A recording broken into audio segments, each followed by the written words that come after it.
Showtime. Oh, Dottie. I forgot.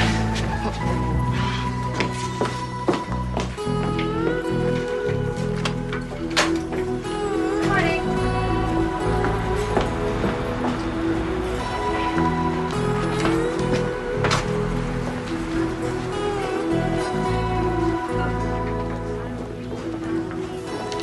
Hello, Mr. Slater. Hi. I'd like to see Mr. Simmons. Oh, I'm sorry. He's no longer here. You have to see Mr. Cutler. Morning, Mr. Crimmins. Hi, morning, Miss Bailey. Did you check your figures against this? I gave you 7 cents off yesterday. Yes, sir. Oh, Mr. Cribbins, I'm ordering tickets for the livestock show. How many do you need? Just one. Okay. Your figures match today.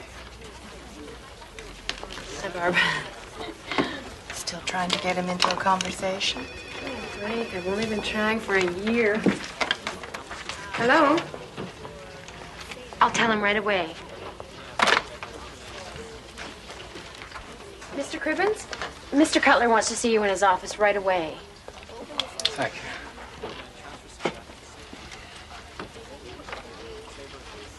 Uh-oh. Last week Simmons, this week Cribbins. A human calculator? Cutler'd never fire him. Focus on Warren Cribbins, a myopic little man, precise with figures, awkward with people. His horizons, a bottom line dotted with decimal points.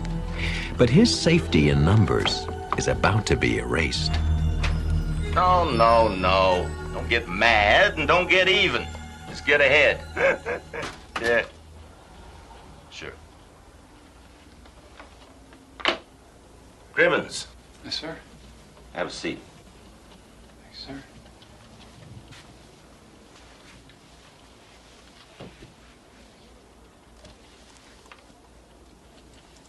I'll get right to the point.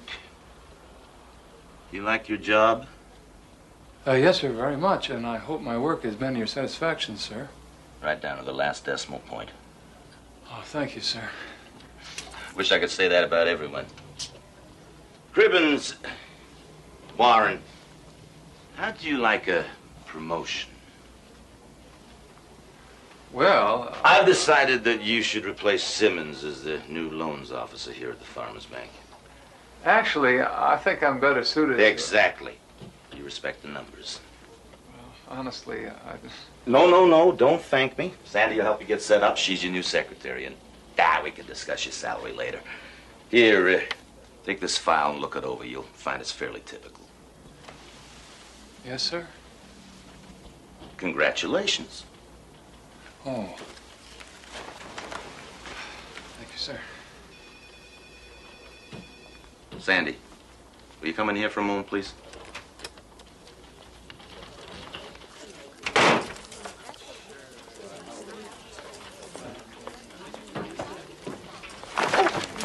I'm sorry. I wasn't looking where I was going.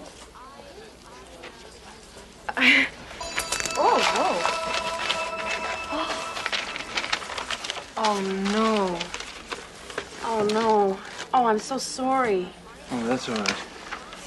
Oh, I'm so sorry. I can get them fixed for you. No. That's all right. I only need them for close work. I'll get by. Oh, Mr. Cribbins. Yes? That's my book. The blue book. Oh.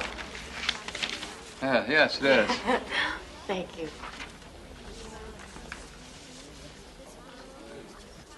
No, I did not take out your loan. You did. Yeah. Yes, and you agreed to abide by the conditions of said loan. No, I can't do that. Mr. Simmons is no longer working here. I said that I can't do that, and Mr. Johnson, I would appreciate it if you would watch your language, Mr. Johnson. Mr. Johnson?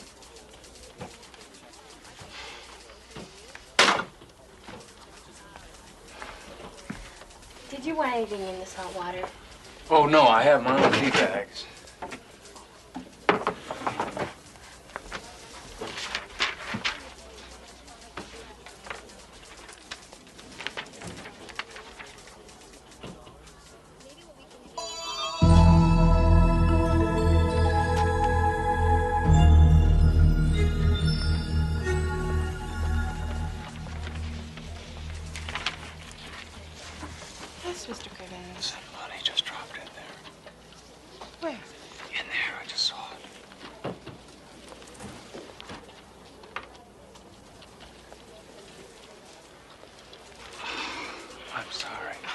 I could have sworn that everything I am, I'm sorry.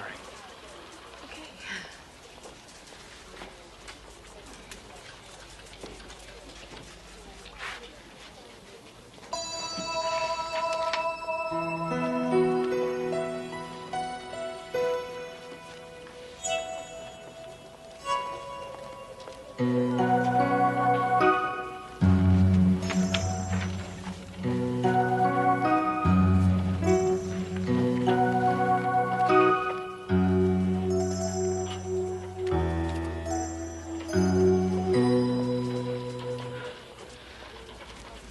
Thank you, Mr. Cribbins.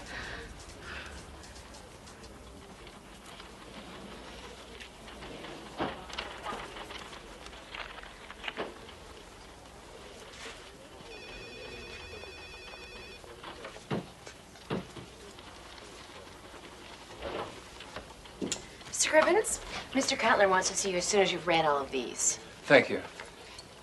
Okay, now those green pins represent the property that the bank already owns, the color of money. And the white ones are what the major farm combines own, pure and untouchable. And the red ones, well, they're what we have paper on, mortgages, Warren. Some firsts, mostly seconds, for people mostly operating in the red. And those are my new concerns? Exactly. We have to call in all outstanding loans as they come due. I see, but what if they can't pay? Then we foreclose.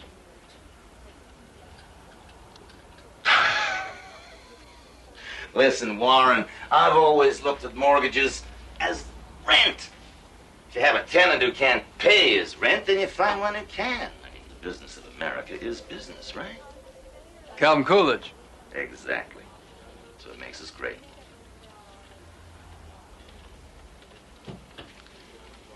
Warren,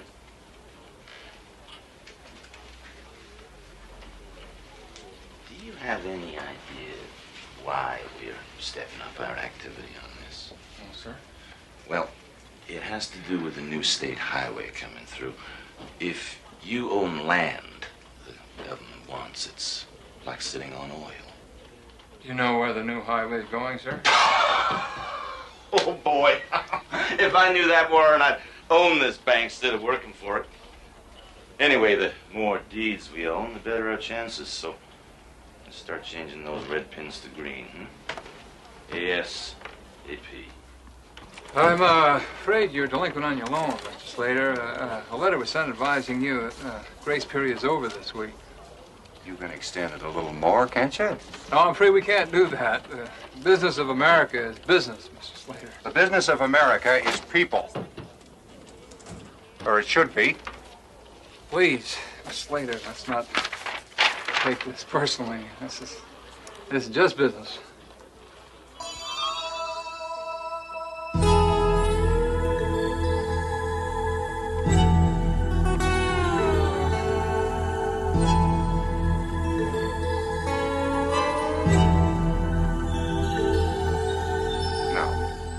This isn't just business. This is my life. Just remember what that farm means. To me, my family, this whole community. I promise to look at the figures again, Mr. Slater. See what we can do. Name's Vern. Thank you.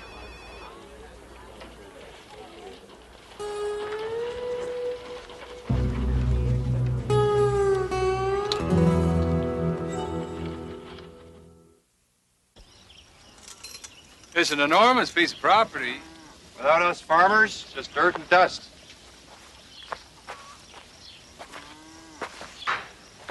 What's the bank gonna do with it anyway? They can't work it? No, I guess not.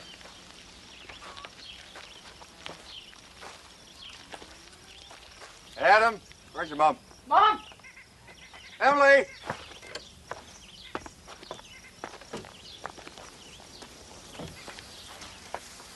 This here's Mr. Cribbins. He's from the bank. How do you do? Hello. Vern tells me you're going to figure a way to make things work. Well, since I'm not empowered to extend your loan and your equipment appears to be a little outdated, I suggest that you sell off some land. Who to? Who's going to buy it at a price that'll be worthwhile? I'll just have that much less corn for market? How's that going to help me, Warren? Mr. Slater, Vern, I think that may be your only option. I may not even be able to get my boss to agree to this. He wants to enforce foreclosure.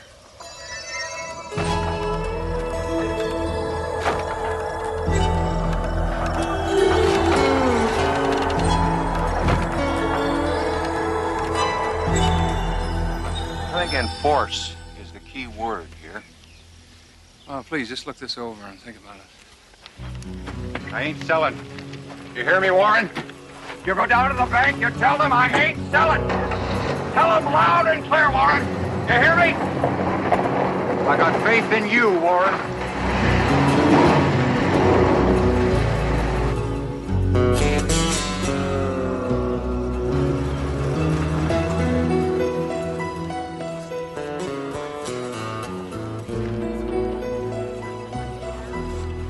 Morning. Good morning. Oh, Sandy? Can I see you for a minute? Sure. Wait, sit down. Okay.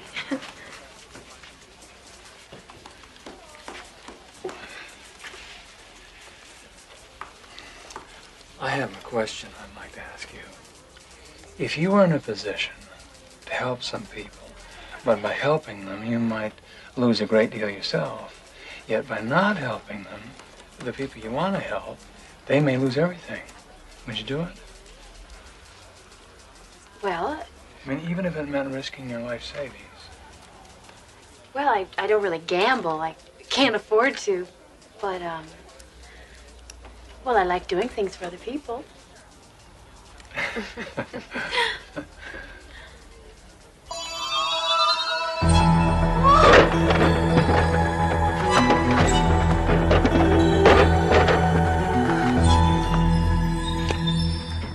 Whoa, what's wrong? What do you mean? What I mean is you just jumped right up out of your chair. Oh, well, nothing. Nothing really. Oh, yes, would you do me a favor? I'll try. Would you draw out a cashier's check for this amount from my savings account? Sure, no problem. Anything else? Yes, there is one thing. Please, be very careful around the bank. You sound like my father. Please, be careful. Okay, I will. Thank you for your concern.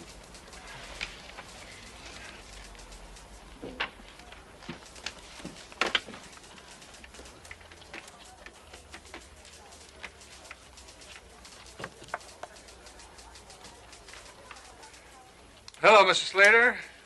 Vern. Yeah, this is Warren. I think I may have found a solution.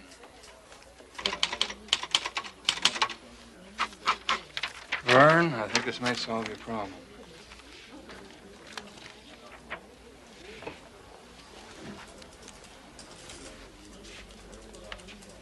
This is a loan. Yes, a personal loan from me. That's correct. Warren, I won't let you down. I'll pay you back every single penny. I promise you.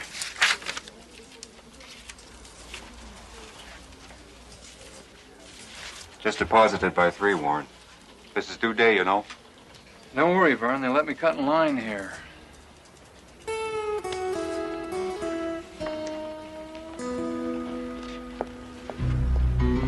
Sandy? Oh, I'm sorry, Miss Bailey. Mr. Cribbins, what are you doing? Oh, I'm sorry. Nothing really. I just,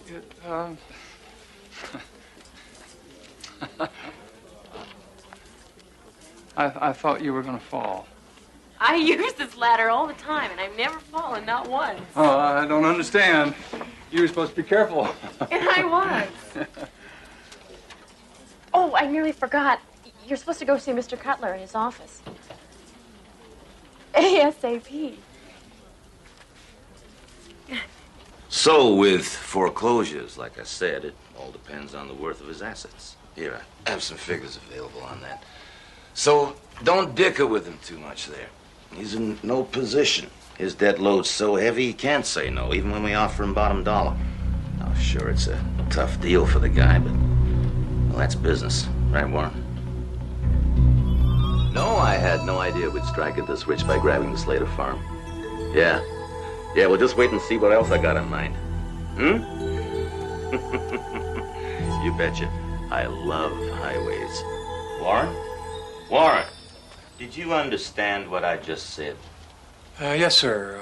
Offer Vern Slater bottom money because he's so far in debt he has no choice but to take it. Exactly. Remember, the note's due today, plus penalties, plus back taxes. But you can waive it all if he takes our offer. So, get on it.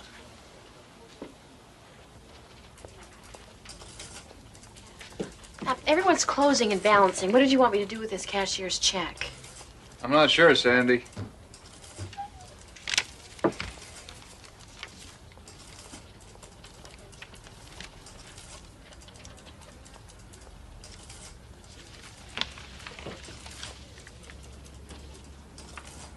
Deposited in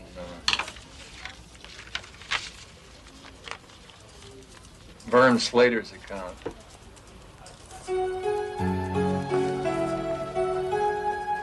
After what I told you, after everything I said... I don't understand. You understand perfectly well. Don't play that game with I'm me, not Grimes. sure what you're talking about, Mr. Cutler. We should have owned that property. If not for you, we would have. You are directly responsible for costing me a fortune. How is that, sir? How's that? Please stop screaming at me, Miss Cutler. That new state highway is gonna cut straight through Slater's farm. Oh, really? You personally loaned him that money! You betrayed me, Cribbins. Well, I don't see it quite that way, sir. How do you see it? Aren't we the farmer's bank? I just helped out a farmer in need. Clear out your desk, Cribbins. You're fired. You sure you want to do that, sir? It's worth the severance pay just to get rid of you.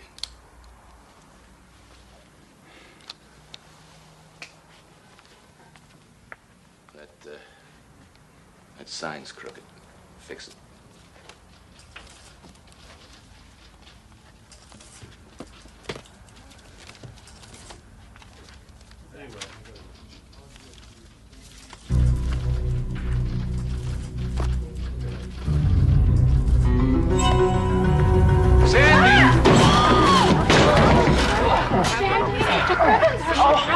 What happened? You okay? Oh, I think so. Are you okay?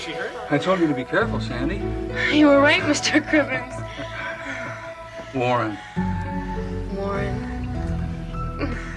Oh. Take your hand off. Thank you. Oh. Oh, no, I did it again. What? Your glasses, I broke them. I think they're totally useless now. Well, that's all right, Sandy. I won't be needing them anymore.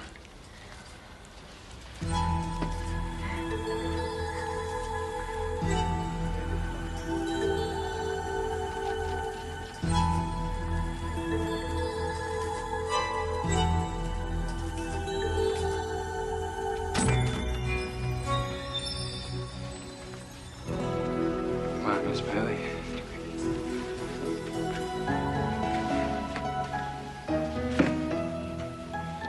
Accidents will happen, and Warren Cribbins had a lucky break.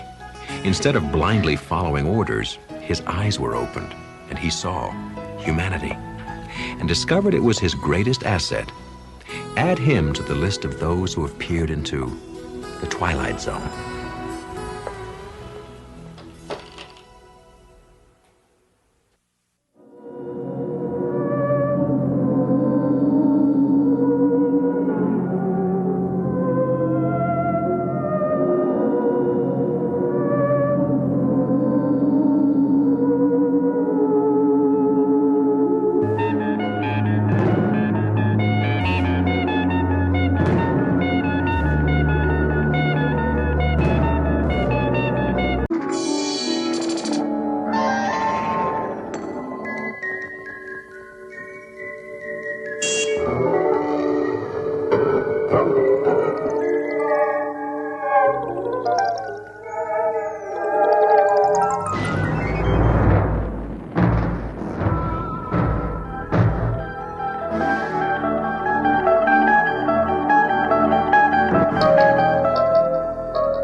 You want some more bacon? No thanks, Mom.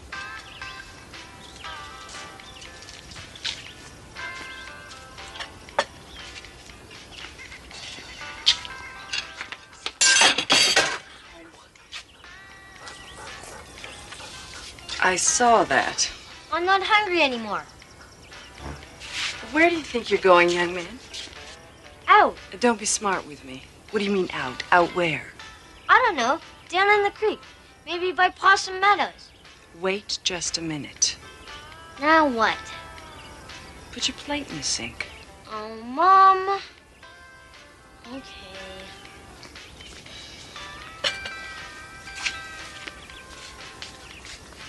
Thank you. Can I go out and play now? Is your room clean? Mom. Go on. But be careful.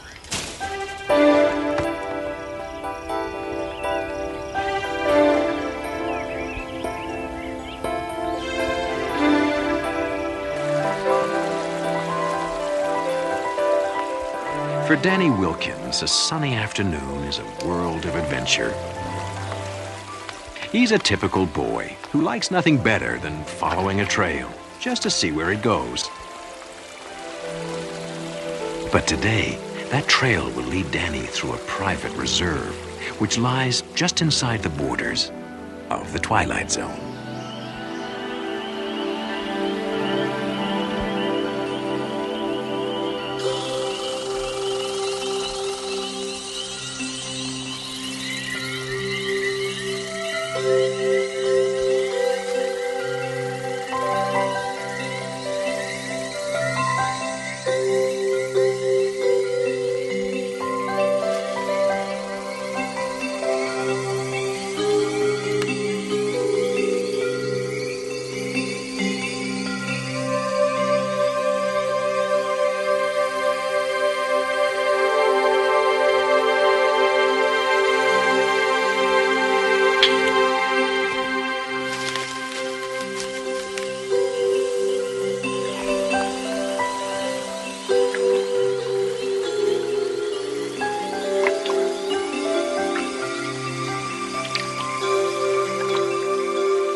Oh, hello.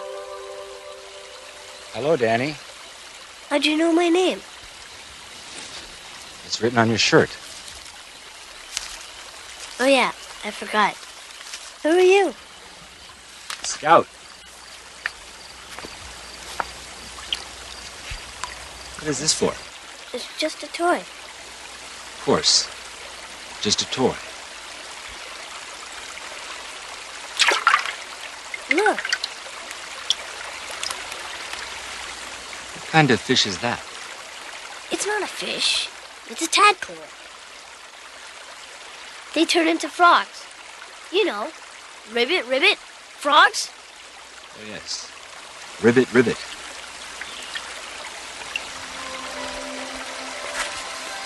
Is the weather usually like this?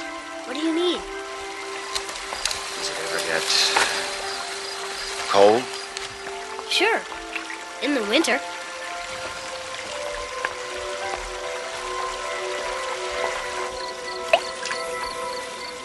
What do you call this place?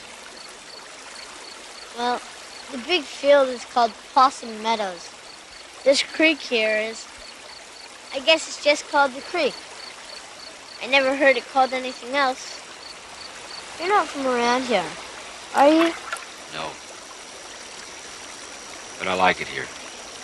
Very quiet. You come here often? Not so much anymore. I used to come here all the time with my dad. Well, he wasn't really my dad. What do you mean? I never knew my real dad.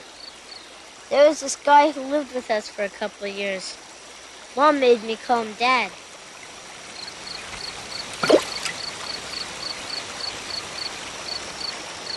Do you miss him? Nah. Mom does, though.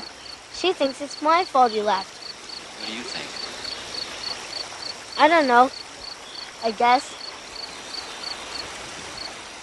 Well, I better get going. My mom will be worried. Worried? About what? Who knows? Stuff that moms worry about. You know. Thanks for showing me the tadpole. Sure like to see one when it turns into a rubbit. That's ribbit. Oh, yes, of course. I won't forget. Goodbye, Danny. Hey, I've got an idea. What do you mean you've been talking to some strange man in the woods? But, Mom... How many times have I told you not to talk to strangers? Scout isn't a stranger. He's my friend. Don't give me that. You just met him. Where does he come from? He didn't say exactly. Then who is he? And what kind of name is Scout anyway? What kind of name is Danny? Don't you smart-mouth me, young man. I'm sorry, Mom. But he's a really nice guy. You'd like him. Well, we'll never know, will we? What do you mean? I want you to stay away from him, Danny, and any other strangers you come across. Mom, it's kind of too late. What do you mean? I invited him to dinner.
Young man, I can't believe you did this. Hello, Mr. Scout. There seems to have been a misunderstanding. My son is rather young, and he doesn't understand that you just don't go around inviting total strangers. Excuse me, Mrs. Wilkins. You have every right to be concerned about who your son spends his time with. Believe me, I never meant to meet any trouble. Please understand. I understand. I'll just be on my way. Sorry for the inconvenience. Wait. Maybe I was a little hasty. But you know how dangerous it is. There are only the two of us out here. Well, you understand. Well, I guess I have enough chicken for 3. Come on in. Yay!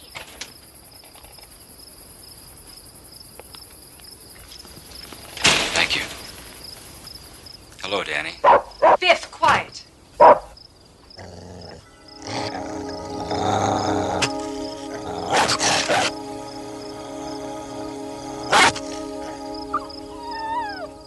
Boy, you sure are good with dogs. They just trust me, I guess. Come on, I'll show you my room. Maybe after dinner. You go wash up now. Okay. Neat! Sure you wouldn't like some more peas? No, thank you. But I'd like some more water, please. I'll get it. So, do you have a family? Family? You know, wife and kids? Oh, yes, I do. But I don't see them very often. I travel a lot. Did your wife work? Work? I've had to work since before Danny was born. Most nights I don't get home until almost dark. The worst part is, Danny's left alone a lot of the time. I don't mind, Mom. There you go, Scout. Thank you. Scout, that's an unusual name. Unusual? Well, yes. Is it a nickname? Yes, that's it. The nickname. Sorry. Danny, get a towel from the kitchen.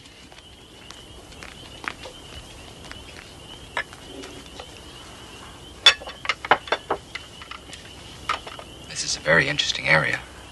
Yes, it is. What brings you here? Business. What sort of business? I work for a large industrial firm looking for a place to locate. Oh, really? Which one? It's confidential. I'm really not at liberty to say. It raises people's expectations. You understand? I bet it's a really big company, right, Scout? Right. Are you staying in town? No, I have a motor home out near Possum Meadows. Oh, yes, I know the place. Hey, I've been everywhere around here. I bet I can help you a lot. Mom, can I go with Scout tomorrow and help him find places for his business? We'll talk later, honey. But, Mom... You should listen to your mom, Danny.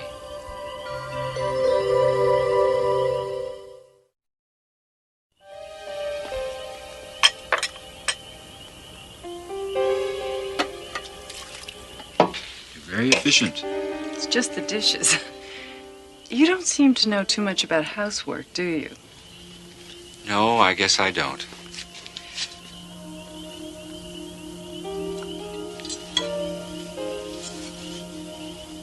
It goes up there.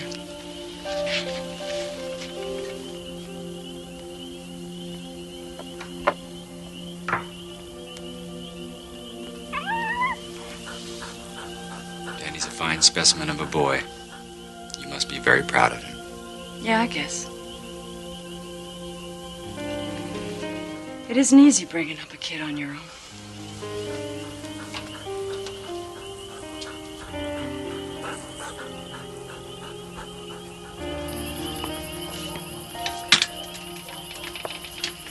Can you find your way in the dark? Yes. I don't think I'll have any trouble. You want to borrow my flashlight? Thank you, but I don't think... I'll get it. I don't think you're going to talk him out of it. Thank you for the dinner. My pleasure. Maybe we could... Here you go. It has new batteries.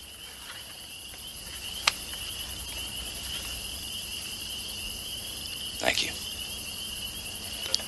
Good night. Good night. Good night. You get into bed, young man. It's late. Okay, Mom. I want you to come straight home from school tomorrow. Mom, I thought you said I could help Scout. I said we'd talk about it, and we just did. You're to come straight home tomorrow. But, Mom... No buts, and stay here. I want you to have your homework finished by the time I get home. Okay. Danny? Good night, Mom. Good night, son.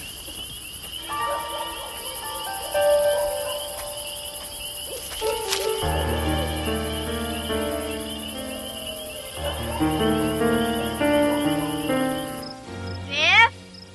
Biff? Biff? Where are you? Biff?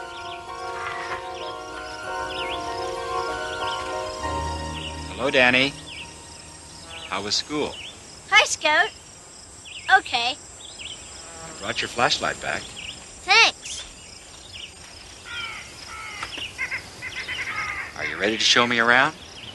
I don't know. My mom said I should stay home after school. Oh. I talked to your mom, and she said it would be all right. You did? Yes. She's over at my house right now. With Biff. What's she doing there? We're all going to have dinner together tonight. We are? Yes. Now, come on. She doesn't want us to be late. Sounds pretty weird to me. I thought we were friends, Danny. Don't you trust me? Well... okay.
What have you done? I found it there. Must be dead. With Danny! What have you done with Danny? What's wrong? You know what's wrong. What have you done with him? I haven't seen Danny since last night. He wasn't home when I returned the flashlight. He's probably just playing somewhere. With Biff. I gotta find him. I just don't know what I'd do without him. I'm scared, Scout. I'm so scared. It's not easy raising a kid alone. Is it, Laura? I'll help you find him. You look down the stream bed. I'll look in the woods.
Danny, are you okay?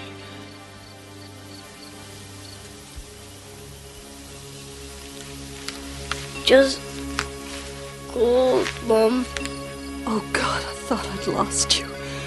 Danny Wilkins, beneficiary of an act of kindness offered by a stranger. A stranger who's been reminded of a truth, the power of which cuts across races, cultures, and even species. The love between parent and child. It's a truth that can change minds and actions, even in a place known as the Twilight Zone.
Current guest in room 2426, Martin Decker, theoretical biochemist.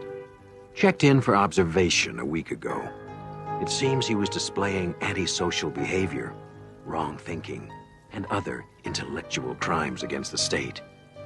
Diagnosis: schizophrenia, curable only by intense therapy sessions, followed by a full confession and disclosure of the facts. Once cured, Martin will be released or buried.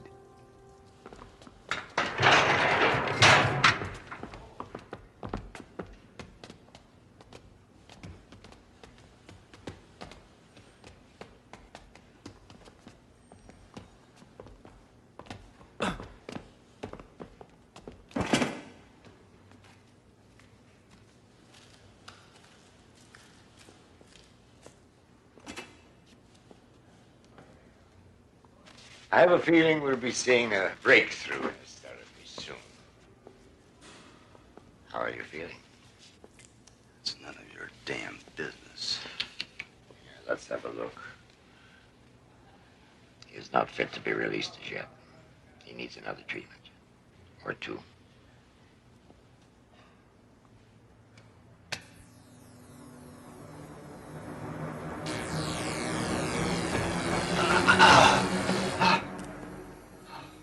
You could make things very simple by telling us where to find the notebooks.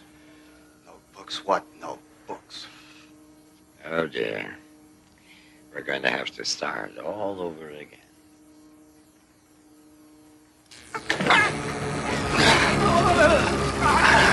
The notebooks! You'll never see them. You're willing to suffer for a few sheets of paper, a few chicken scratches and ink. What is it anyway? It's only a new way to kill grasshoppers. You make a little modification here, a little adjustment there, and then you can annihilate millions of human beings. Then why did you do the research if you never intended to use it? I'm a scientist. You wouldn't understand this, but there are people who believe that ideas have an innate, intrinsic value. Oh, well, we believe that ideas have value. Values when applied to the service of the state. You see, until then, they're just worthless, abstract, theoretical equations. Come, Dr. Decker. Surely you must have known how this might be put to use. I was blinded by the research grants and the awards and my pride in my work. I thought of the bacteria as a way to wage war on famine and hunger. But then I realized, in your hands, it would be just to wage war. And you don't have a right to knowledge like that. That's where you're wrong, Dr. Decker. We have a right to all knowledge. Why don't you just write down the processes? It'll save us all a lot of trouble, and you a lot of pain. I couldn't do it if I wanted to. The process took years. Just tell us where you've hidden the books. I see this is going to be a useless discussion any further.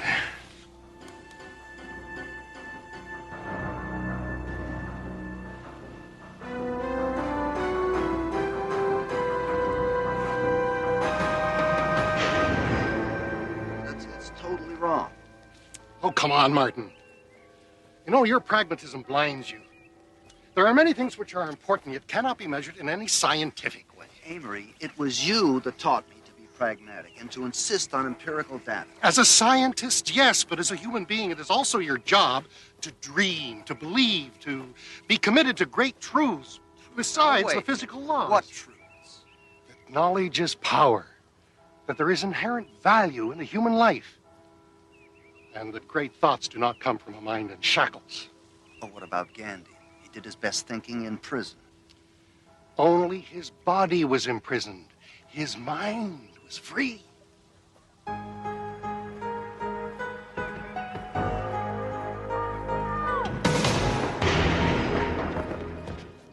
Here's a playmate for you.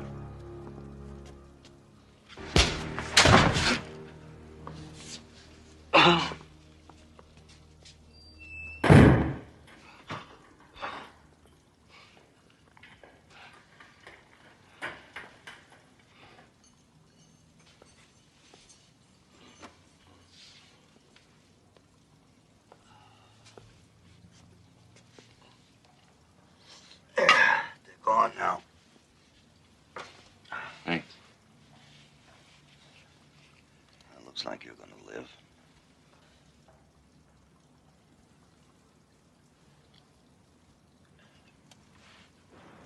Can I have some more? There isn't any more. Till morning. What? You gave me the last? Yeah, that's all I'm gonna be able to give you. You're on your own now. I had no idea it's gonna be this hard. It gets worse. So what'd you do to get thrown in here? Sleep with some bureaucrat's wife? Wish I would have thought of that. That would have been the easy way. But I like the image of the outsider fighting against impossible odds. Kind of like you. What do you know about me? A lot. In a sense, we're brothers. You're not my brother. You don't know anything about me.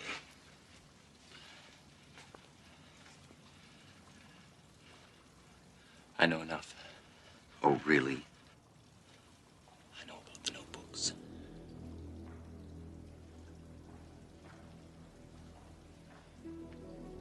Who sent you? Friends, your sacrifice has not gone unnoticed. You have allies who think as you do. I'm here to help you escape. Escape? Then you're a fool. The security at this so-called hospital is notorious. No one gets over the walls. Oh, yes, the walls, of course. There are other ways. I can help you escape safely. How do we do this? We fly. Your skepticism doesn't surprise me. And you will find it hard to believe that I've been trained to use my mind in a different way than you. I can go anywhere I want to. No walls can contain me. I think Dr. Ostroff has given you one too many treatments. Go ahead, laugh. But teletransportation is a reality. Teletransportation. Teletransportation is the fevered fantasy of a very disturbed individual with whom I happen to be locked up. You're a lunatic.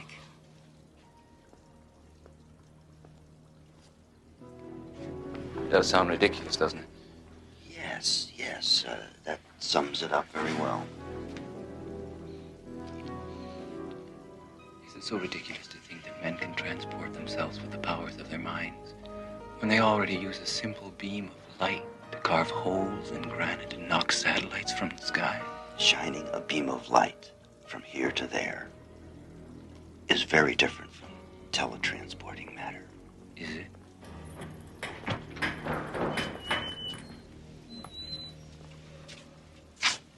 Mr. Decker, the doctor will see you now.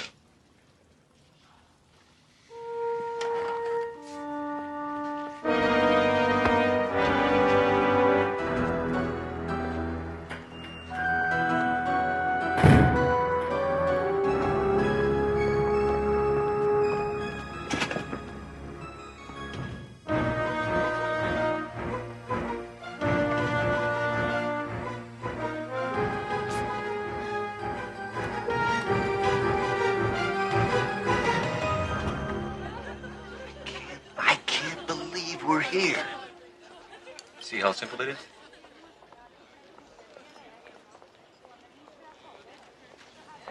It's been so long, I forgot what the real world was like.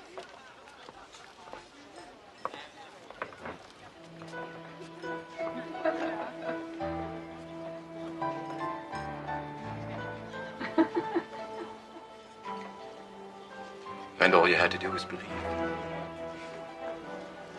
Really believe. Where are the notebooks? Are there copies? Where are the notebooks? Where did you hide them? Are there copies? Turn it up. Where are the notebooks? Are there copies? Tell me about the girl. She was very beautiful. She sat right next to me. I could almost touch her. I don't want to think about it. It was a drug-induced dream. Another one of Dr. Ostrov's tricks. We can't let him beat us. Let's finish our chess game. Maybe that'll keep us focused.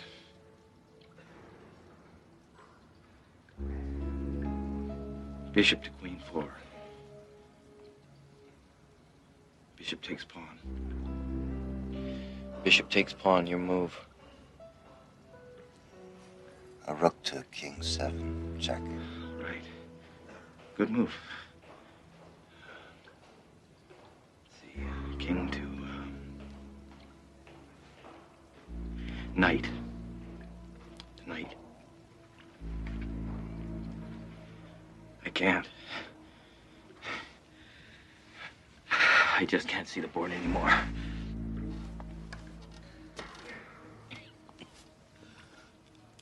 I want to help you, friend. But I'm not sure I can hold out much longer.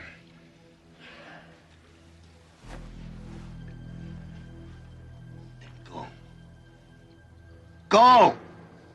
If you can go take a walk on the beach or spend the night in some woman's arms, go! Leave me alone! I can't. I have a mission. Unless I get you out of here, I failed.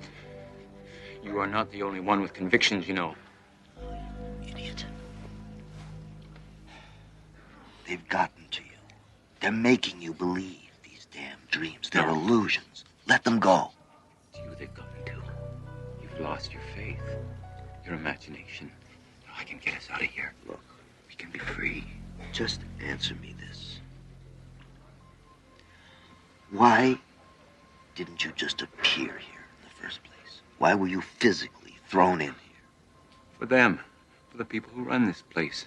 I knew you'd be hard to convince, and I knew I'd have to spend time here. But Martin, I can't do it alone. To get you out of here, I need your cooperation, faith, your belief. Just leave me alone. I don't want to share in your insanity.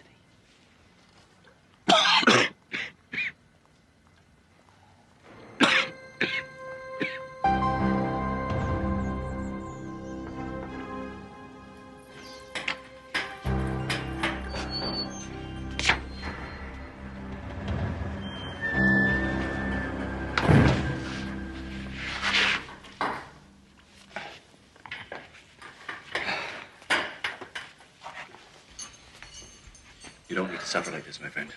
Oh, stop. Just listen. All it takes is belief. All right.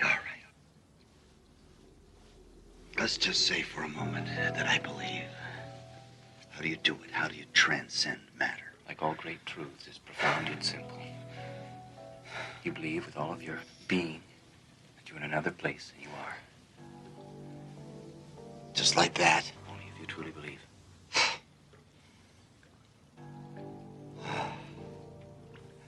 What does it feel like? It's kind of hard to describe. It's kind of, well, the closest thing I can think of, it's like falling asleep, feeling weightless. What if something goes wrong? At least you won't be here. Well, I'll do anything to get out of here. So you just tell me and I'll do it. All right, close your eyes. You believe, don't you? Yes, I believe it. Fine. How do I know where I'm going? I'll guide us in our journey. Just let yourself go. You'll be safe. Just let go. It's a safe place where no one can find us. A room above a boulevard. A safe place.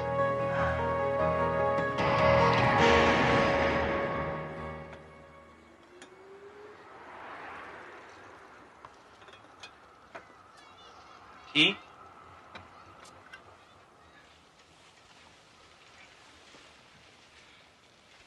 What is this place? safe house.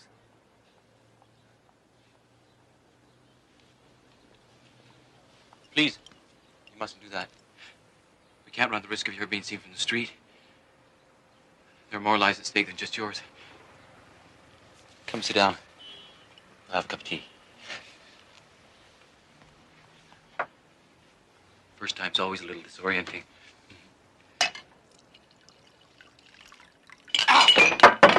Why'd you do that?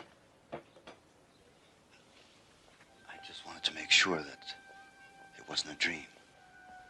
You convinced? I can't believe we did it. We got out. But how was that possible? I have to understand the mechanics of this. It has to be some kind of biochemical energy exchange. How do you work it? You made it work. Yes, I did, didn't I? But how? In due time. Sit down. We have more important business. What could be more important than a scientific breakthrough like this? The notebooks. We've got to destroy them. Of course, I'll have to go and get them. No. That would be too risky. It's broad daylight out there. Well, I'll wait until nightfall. No, it can't wait. Tell me where they are and I'll get them. No, it's too important to trust anybody with. Besides, what if somebody sees you? Ah, me, I'm nobody. I'm a mere flea on the back of the system. But you're known. You're a real threat. By now, your picture's been circulated. Every cop in the corner knows who you are. All right. All right, give me a pencil. You have to go to the university. And you go to this room in the biochemistry building. And behind the lectern in the wall is a false panel, and the notebook is there.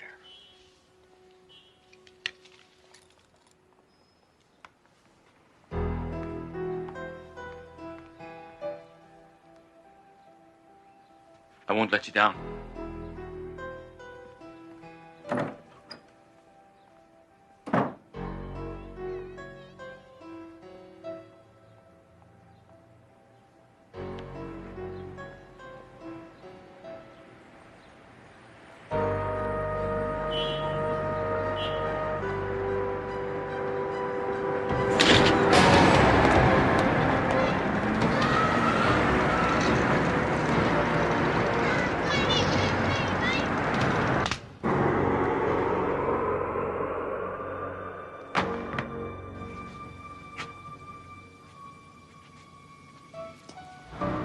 Good work.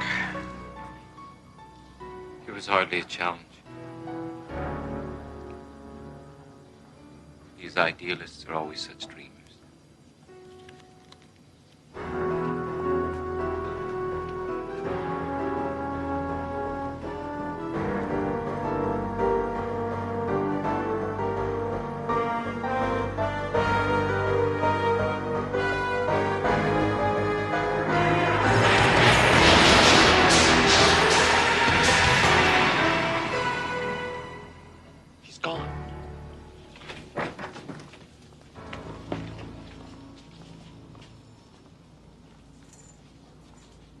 No sight of him. Close all the exits.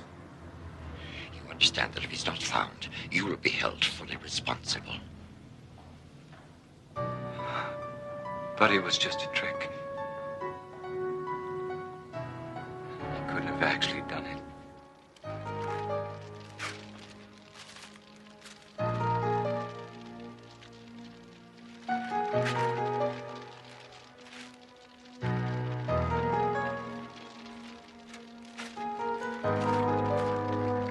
As man has progressed, up from the mud and down from the trees, his best tool has always been logical thought.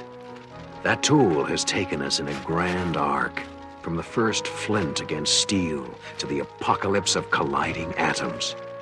What Martin Decker, man of science, has learned is that every once in a while, we must step out of the confines of logic and take a leap of faith into the Twilight Zone.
open. It's gotta be open. Shoot. Attention shoppers. Sadler's is now closed. Please use the gallery exit. We're closed. It's very important. I'll only be a minute. We have a problem with the elevator. Hey, no, wait! Attention shoppers. Galleria's closing, ma'am. I know, but there's something I need to get tonight. It's very important. Please?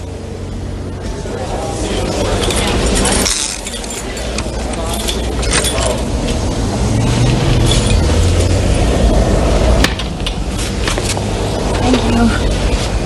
I'll only be a minute, I promise. Of course.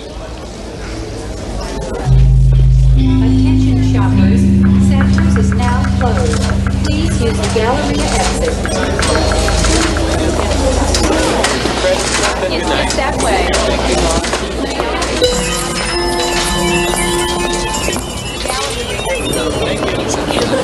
Use the exit.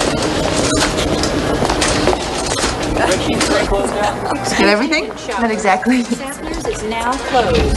Please use the gallery exit. All clear here. Copy. The Galleria is now closing. Please use the street exit. The Galleria will reopen tomorrow at 9 a.m. Oh, God bless whoever.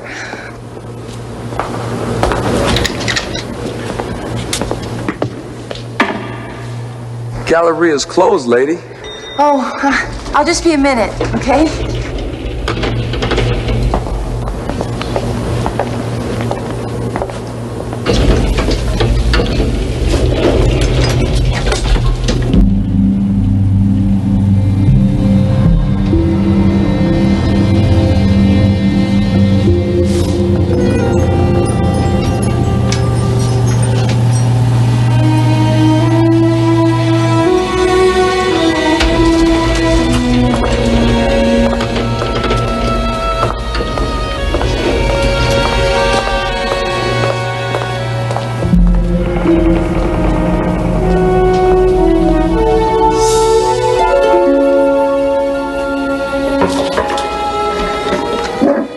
I think they're closed, ma'am.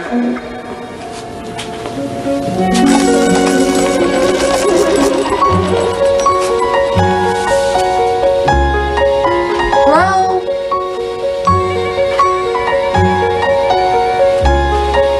Hey, is your boss around?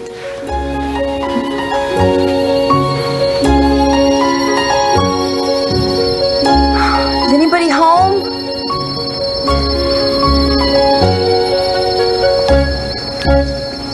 May I help you? Yes. Oh, I'm so glad you're still here. I thought for sure I'd blown it. You know you're about the only store in the gallery still open? How may I help you? I'm looking for one of those cornfield kid dolls. I'm sure you know what I'm talking about. They're very popular. Oh, tell me about it. That's all I hear out of my landlord's little girl. That's who I want one for.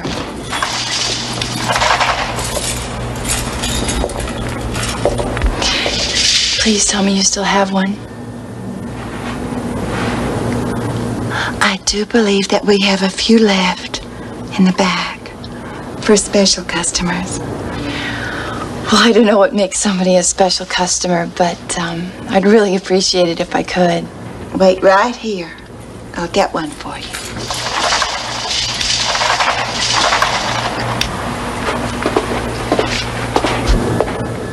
Well, thank you.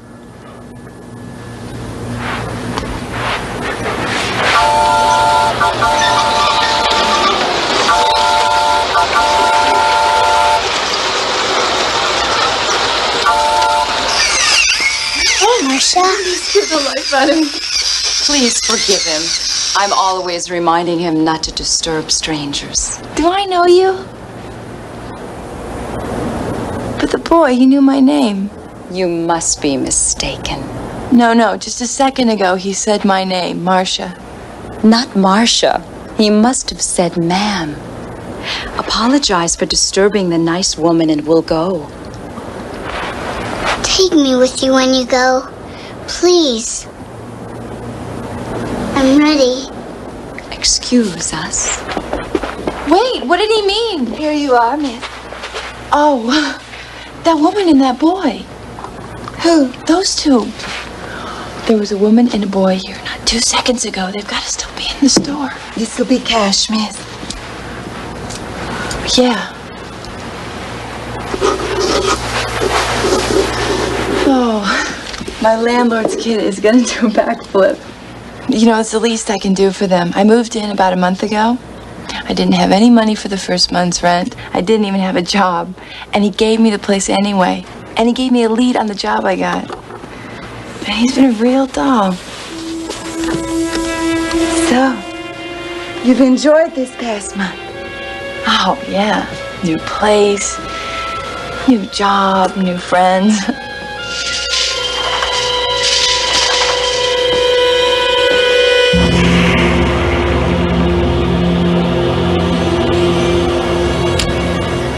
Would you mind hurrying? Of course. It was important to you that you pick up the doll tonight, wasn't it? Oh, very. Jennifer's birthday's on Saturday. But this is Wednesday. Why do you suppose it was so important that you come for the doll tonight? Well, I don't know. I was sitting at home reading, and then all of a sudden I felt like I had to come to the mall tonight. I had to get it tonight. But why? I don't know. I suppose your life this past month hasn't been at all like your life before, has it? What do you mean? What was your life like before this past month? For example, where are you from? What? Tell me. Are you from California? Or New York? Or Tennessee? Well, I'm from,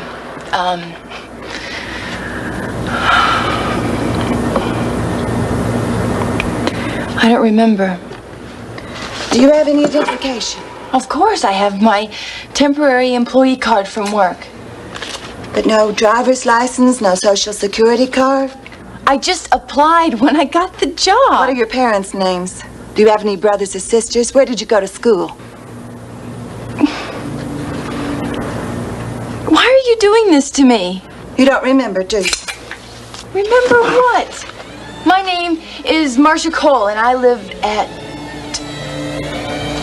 Artesia Apartments, and I work for Saratoga Thrift and Loan. But that has all happened in the past month, hasn't it? Yes, but I don't see what that has to do with anything.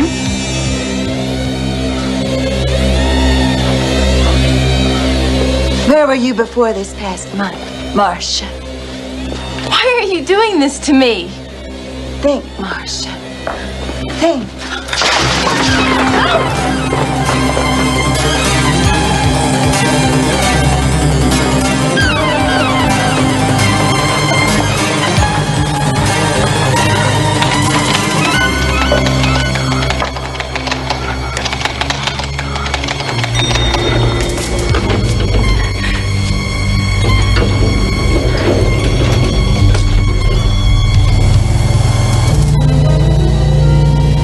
Would you mind?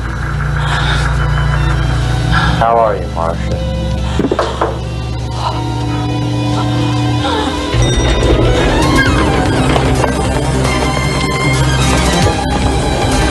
Don't run, Marcia!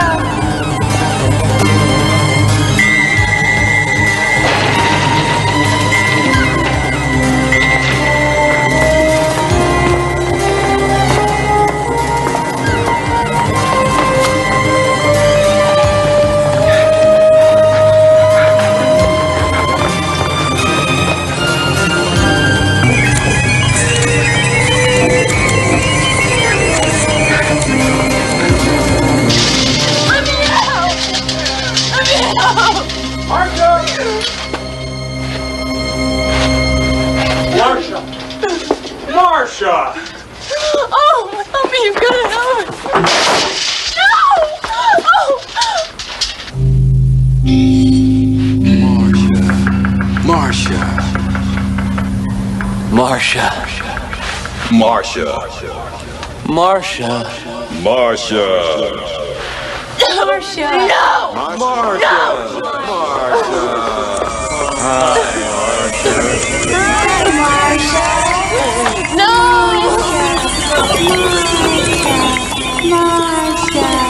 Marcia.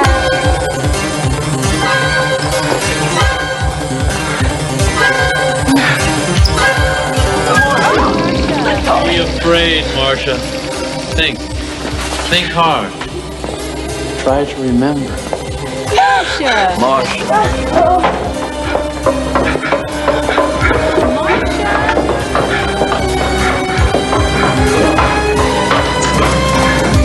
What do you want from me?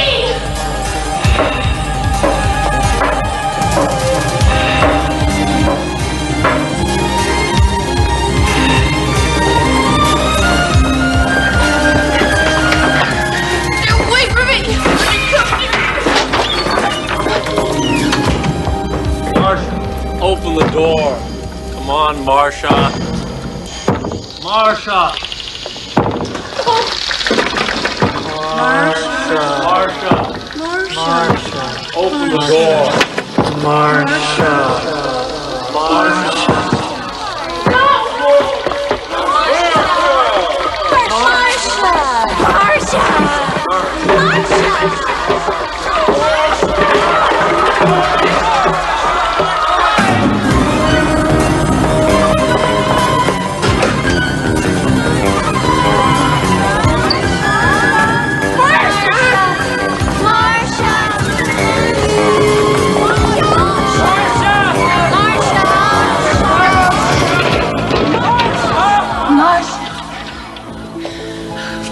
Let me out! Please let me go home! Oh, dear. No use running yourself ragged. Marcia, you look so tired. Marcia. Marcia. Please, Marcia. Let me out. Please let me out. Let me go home. Marcia. Please, Marcia, stop running.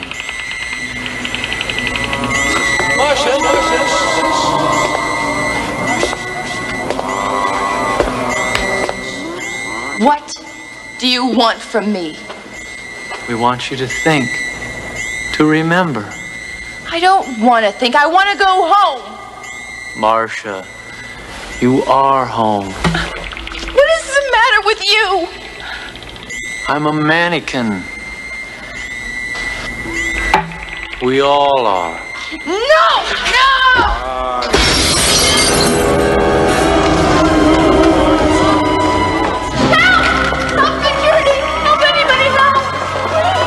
Don't be afraid. Marcia, we're all mannequins. And so are you.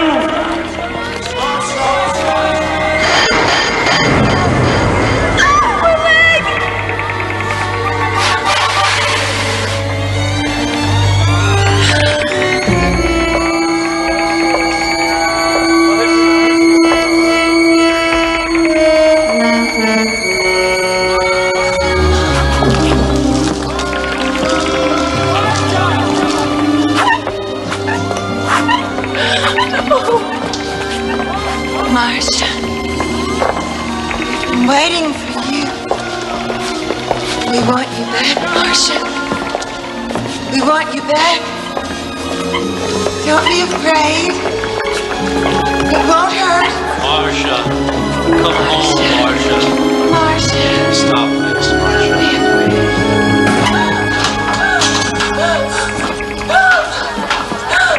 We missed you, Marcia.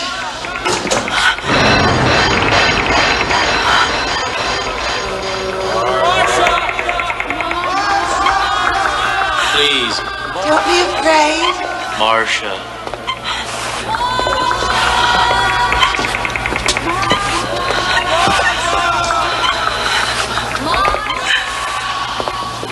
Marcia.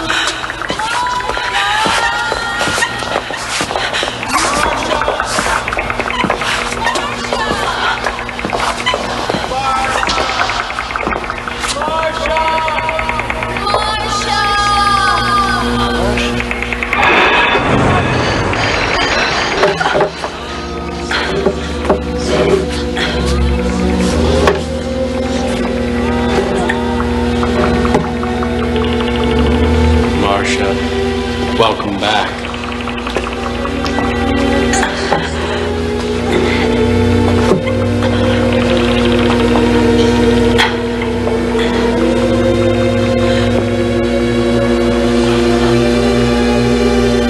Don't fight it, Marshall. You had your turn to go out and experience the real world for a month. Now it's someone else's turn. It's only fair. He's right.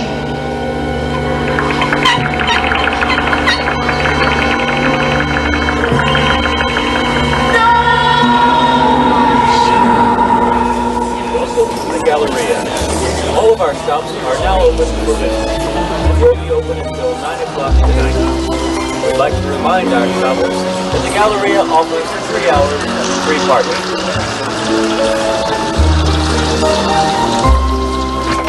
Morning, Sadler's Wine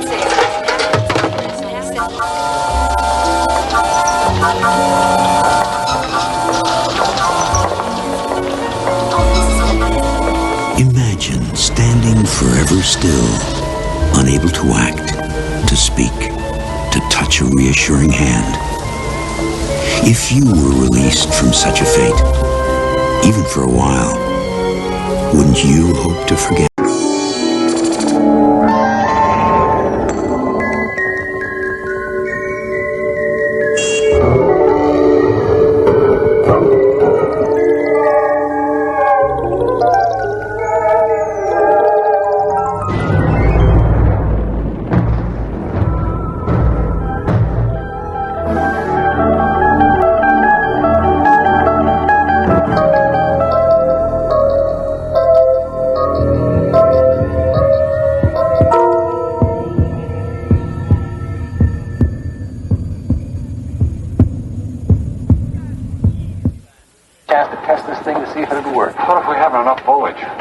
Swinging on its arms. 1.2.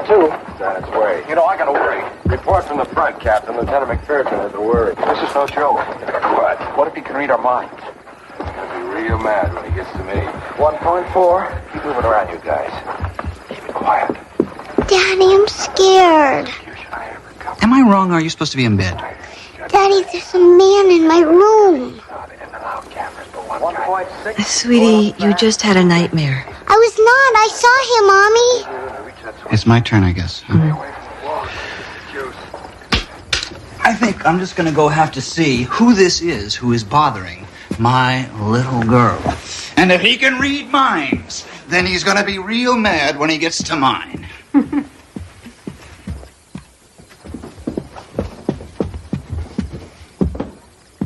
He was over there, Daddy. He was watching me.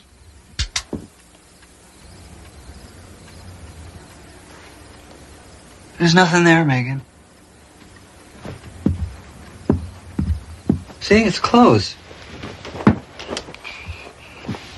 He scared me, Daddy. I know, Megan, but it was just a nightmare. Now, my big girl isn't going to be afraid of some little nightmare, is she?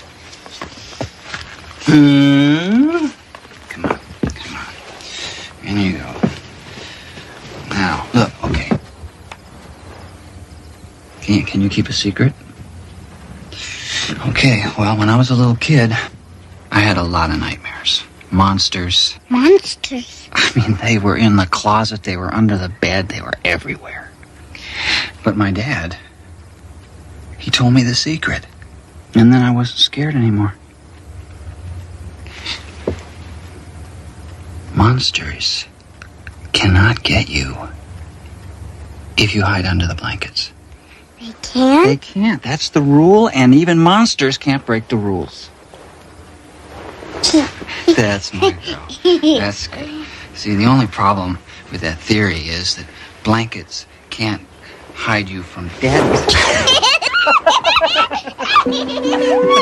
Okay. Calm down. Now you're going to sleep, right? Right. Good night, kid.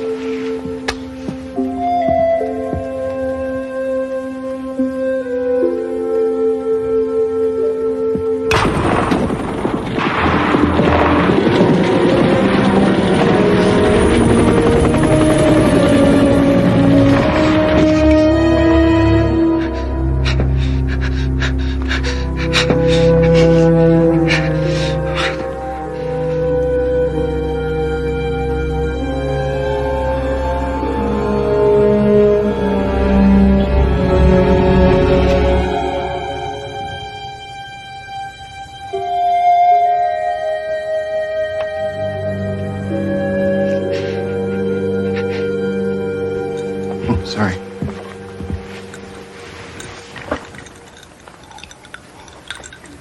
Jeff? What's wrong? God, you look like death warmed over. No, it's nothing, I tell you, honey, I thought... What? Nah, it's absurd. It's like daughter, like father. Oh, and the man, it was a chair full of clothes. Well, she has your imagination. Yeah. I was wondering where it went. She's okay, right? Yes. Yeah, sure. Here's your story. North Pole, November 3rd. Ed Scott reporting. World's greatest traffic.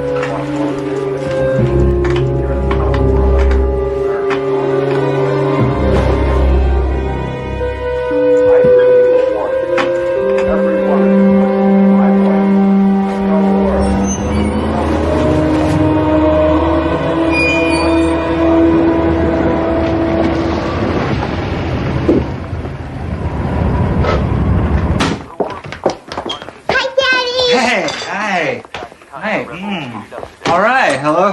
Well, I have roast beef here, I have baked potatoes in there, I have salad right here, and I have wine. Now for you, you get milk. All right? How does that sound? Yeah, like paradise regained. Why don't you go wash up, honey? Hey. What's wrong? Wrong? Now what makes you think that something is wrong? Clues, Sherlock. The last time you served wine was the day your car got banged up in the school lot. So what is it this time? This morning in class, a student asked me where I was during Vietnam. So I told him I was in school. You were? I remember it distinctly. I neglected to tell him that the school was in Canada. Well, it's none of his business. That's what I told him.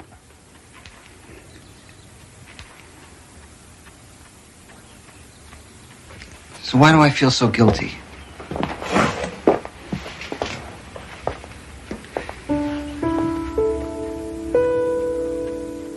No. Is it true? I'm doing it again, aren't I? Okay. Now, is this the part where you're supposed to tell me that I didn't do anything wrong? You didn't do anything wrong. Good. She still remembers all her lines. You are a perfect woman. Thank you. Maggie, come on down. Dinner's ready. Megan? Megan? Oh, honey, you didn't wash your hands. The man was upstairs, Mommy. He talked to me. Honestly, now come on. Let's get you scrubbed up for dinner. It's okay to play pretend, but you mustn't blame somebody else if you forget to do something. It's not pretend, Mommy. Okay, there you go. It's a little better. Jeff! Jeff!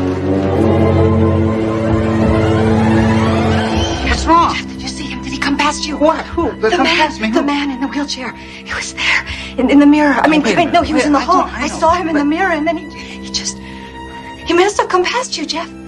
A man in a wheelchair. Yes. Look, honey, wait a minute. I mean, I think I would have noticed somebody coming past me in a wheelchair. And besides, how could anybody get a chair down these stairs? Well, if he didn't come past you, then he's still... He's gone, Mommy. Oh, Maggie. Don't be scared. He's a nice man.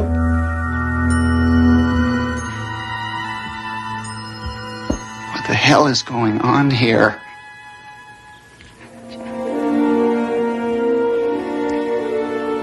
I don't know. I think it's time I found out.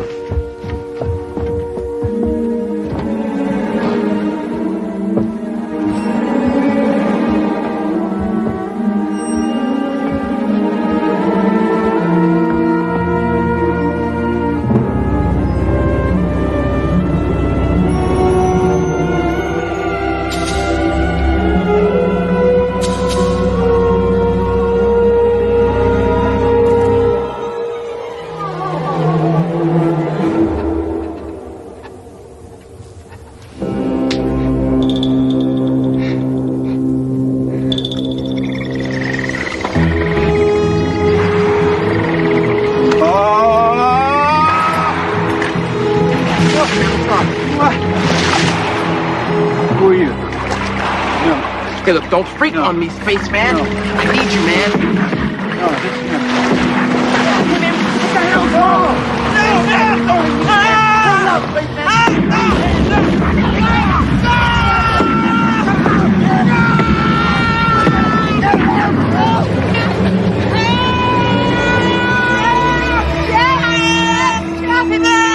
It's me. It's just me. It's just me, sweetie. It's just me. I'm the reason he's here. But you didn't do anything. Oh, no. I can think of something I did. I got drafted. But I chose Canada. I copped out on Vietnam. And now it looks like Vietnam is catching up with me. See, maybe Vietnam was my fate. Maybe I was supposed to die there. And maybe this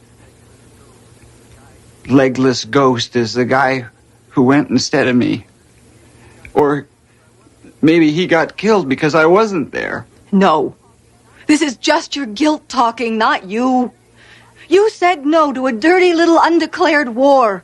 You helped stop that war, Jeff. Now you know that. No, I don't know it. All I know is that I have to leave because if I go somewhere, then he'll follow me and you and Megan will be safe. Oh, maybe, but maybe not. Jeff, whatever this is, we've got to face it together.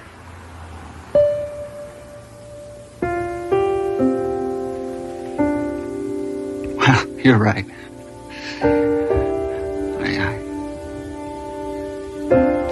You are right.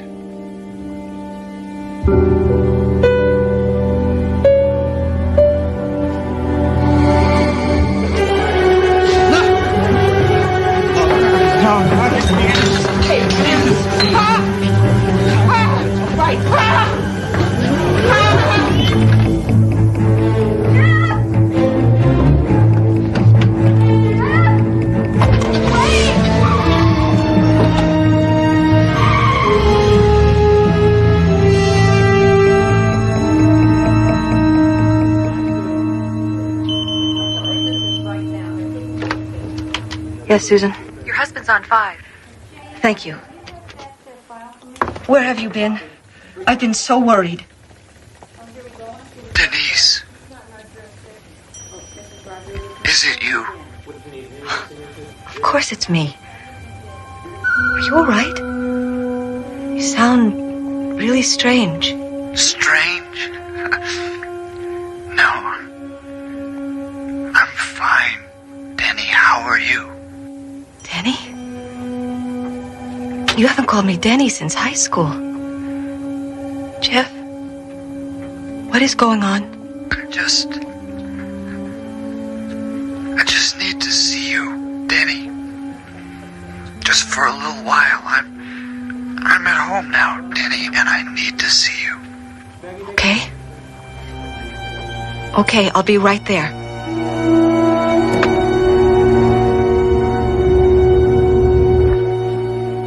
Hi, Susan. Jeff, you all right? You look terrible. Huh, yeah, well, I feel worse. I just spent the night in my car on Frontage Road. Is, Denise here? She went home about 5 minutes ago, right after you called. Right after I called. I didn't call. Of course you did. I put you through not 10 minutes ago. I ought to be able to recognize your voice by now.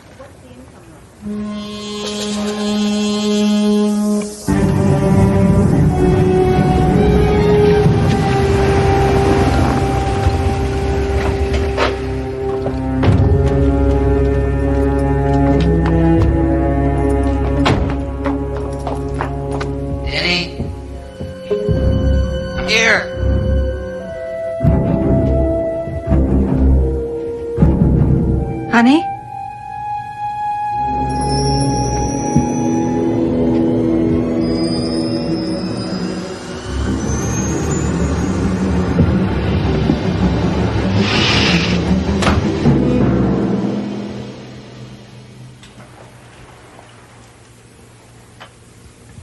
Jeff? You're looking real good. I mean, you look even better than you did back when we were together. Oh, God. What happened? Is that the question? What happened? What happened?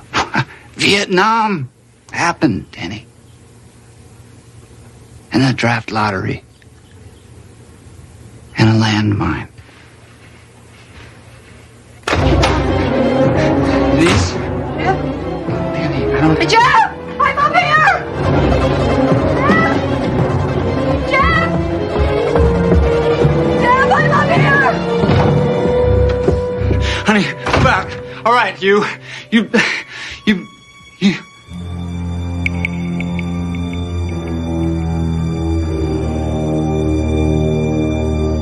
me.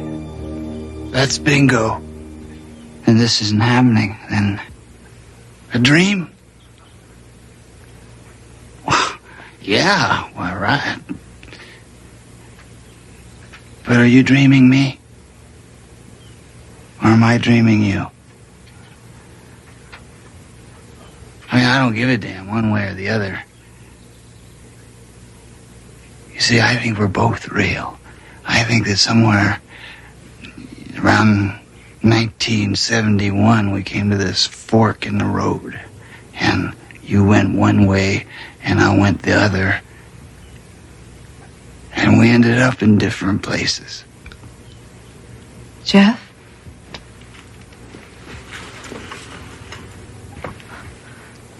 Spaceman? On your road?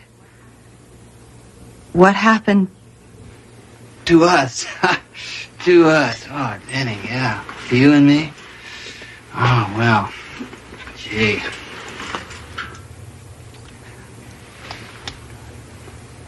You died in a motorcycle accident when I was in Nam. The guy you were riding with didn't believe in helmets. That's why you're here, because I'm guilty. I'm guilty, okay. That's all right, but if there's any retribution owed, then it's to me, and to me alone. You have to leave them out of it now. No. We went to Canada together. We made the decision together. I'm a part of him, and everything that happens to him. That's why I loved you so much, Denny. And you, what? I mean, come on. You think that I would hurt them? God. And they say us vets are crazy. And tell me why. I'm dying, man. I mean, you know, the doctors, they never tell you what's really going on, but I could feel it. And it's okay. You know, I mean, I lost everything important to me a long time ago. I lost my legs, I lost my girl, I lost my future. I even lost Jeff. And the spaceman. Ooh, yeah, I mean, come on, he doesn't have much going on except some really horrible memories. So, you know, I'm laying in the VA and I'm just waiting to get it over with. Come on. And I'm thinking, and I'm wondering, you know, how it would have been with Denny and me. You know, if I'd have done it differently. And I'm laying there. And I'm wondering.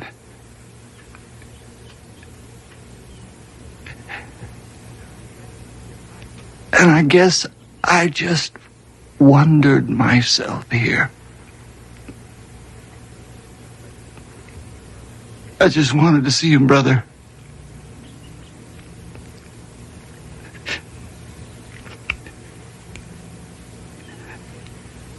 You did okay, McDowell. You did okay. I wasn't even there. I wasn't there either. I mean, I wasn't there for Denise. I wasn't there for Megan.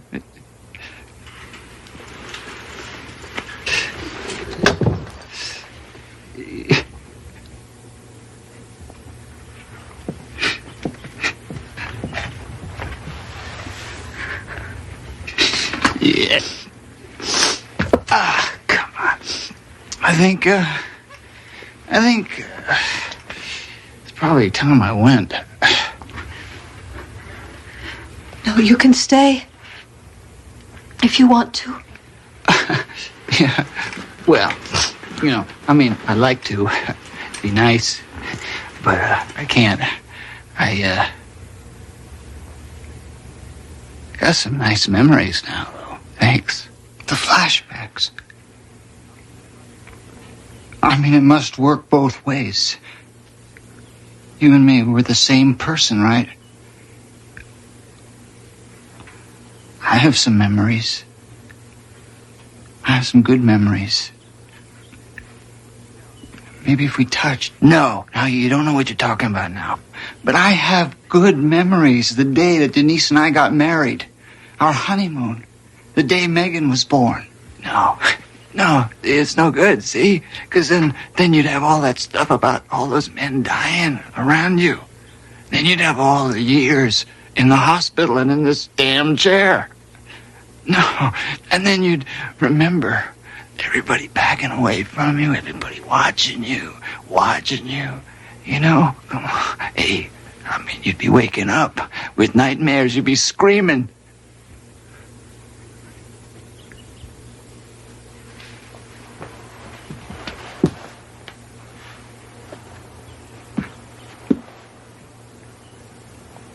I'm not afraid of a few nightmares.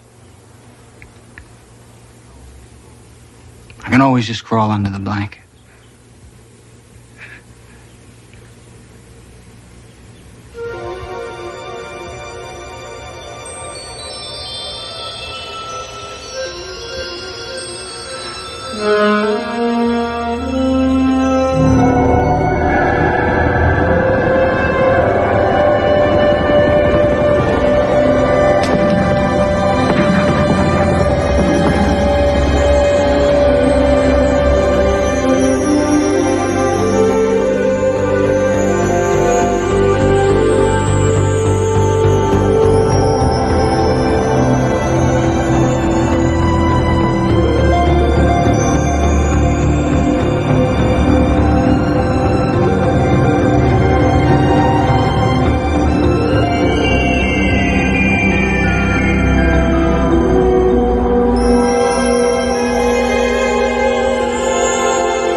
I guess we're both heroes, huh?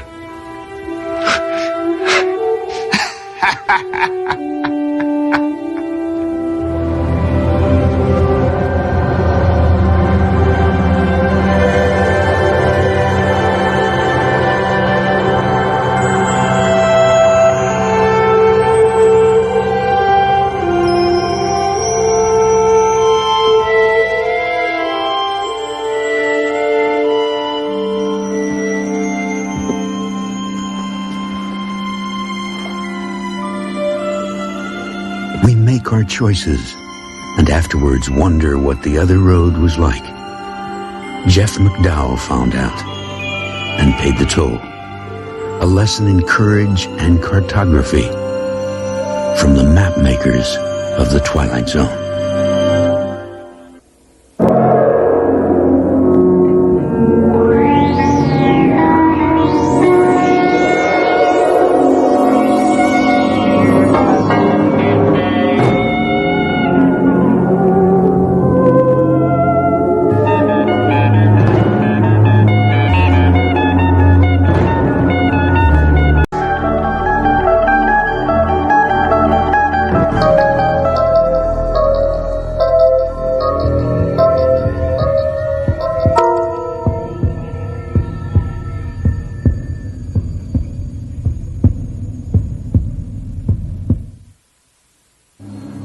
Spectroscopic readings indicate that the atmosphere is at perfect chemical equilibrium, predominantly carbon dioxide with traces of methane and ammonia.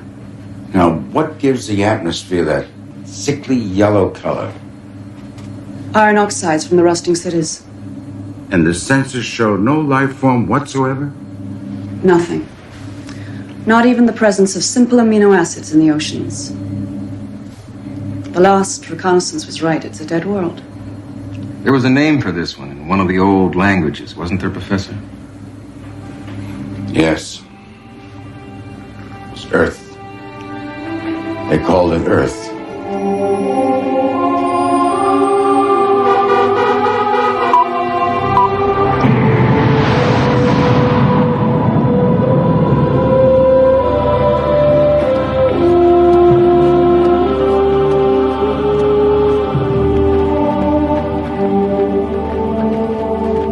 Not much left after 1,000 years, is there?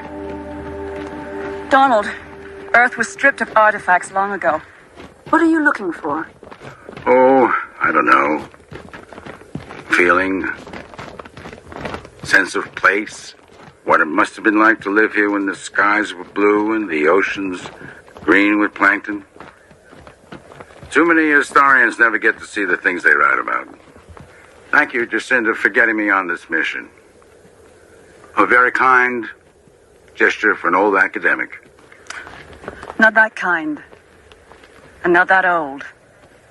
Good luck, Donald, because in 4 days, I'm going to have to give word for the mining vessels to move in and extract whatever is salvageable. And when they do, there'll be precious little left of your Earth.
Bledsoe, did you hear that? Hear what?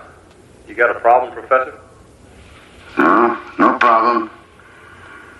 I'll see you back at the ship in about 3 hours. No doubt.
Donald, you're up late. So are you. There's lots of data to log. There's still a treasure trove of minerals on this planet. The inhabitants pretty well bled it dry of all the fossil fuels. There's a wealth of basalt, iron, uranium.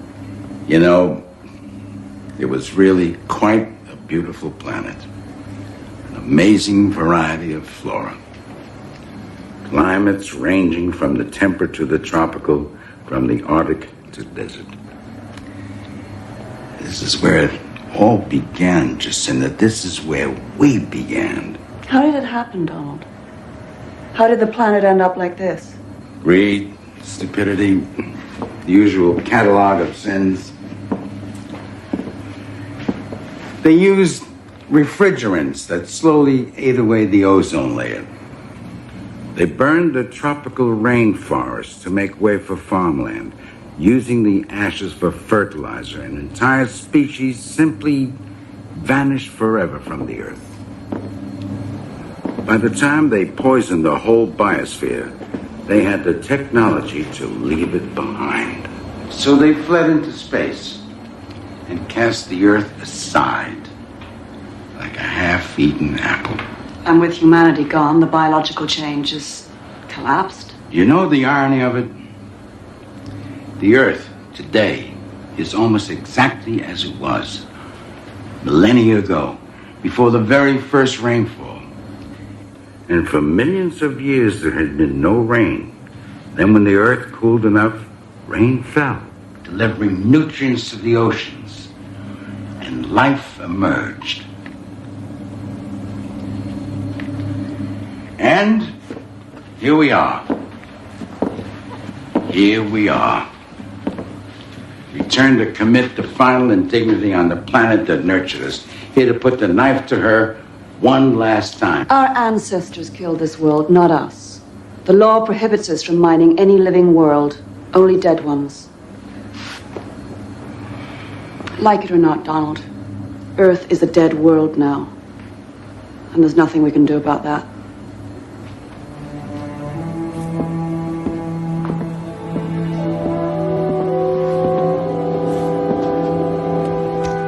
Except, I suppose, be grateful that we finally learned our lesson.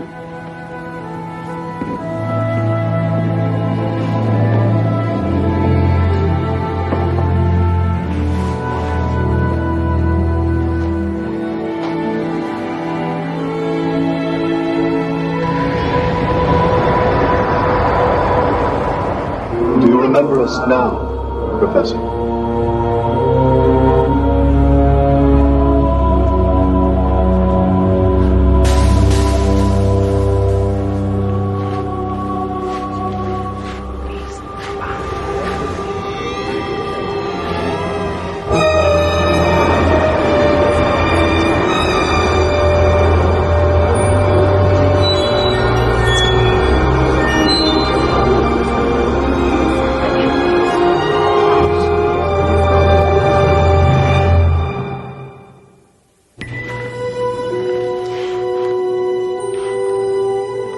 You won't be needing your helmet anymore, Professor.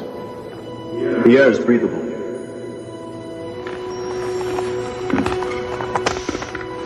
We sort of used a part of our etheric energy to change the molecular structure of the gases. We've been waiting so long. Why did you leave us? Are you back to stay? All of you? Where are the others? Will they follow in more ships? Yes, where are they? When are they coming? My God. All of you.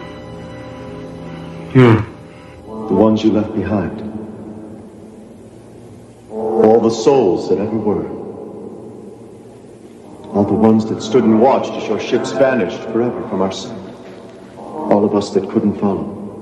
We never knew. We never knew that you even existed. Didn't you? Didn't a part of you always know? Why is it so important to you to follow us?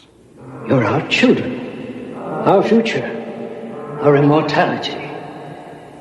Since time began, we've walked among you, sharing in your triumphs, your despair. Now there's nothing. No children, no future. Just a ruined playground you left behind. It doesn't have to be this way.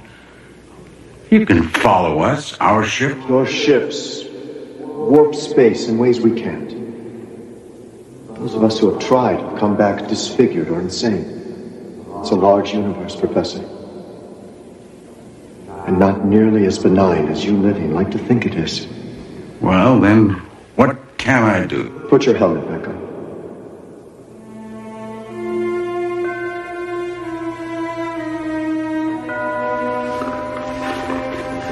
I know why you're here. Not you personally, but your ship, your crew. We're shadows. We're helpless to stop them, but you have to do something. You have to explain to them that this planet still contains life of a sort, that this Earth, ruined and gutted as it is, it's all we have left. Please, don't let them take it away from us.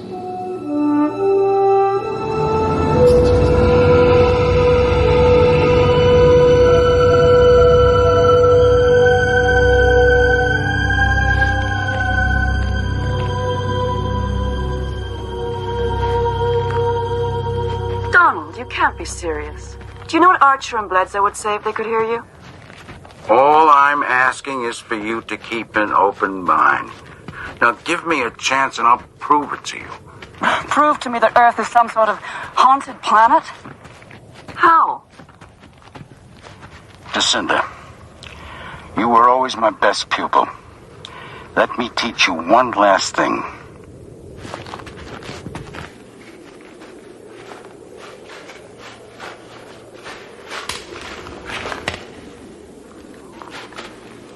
Hello? I've brought someone. Someone who can help. Please. Let us see you. Please. It's all right.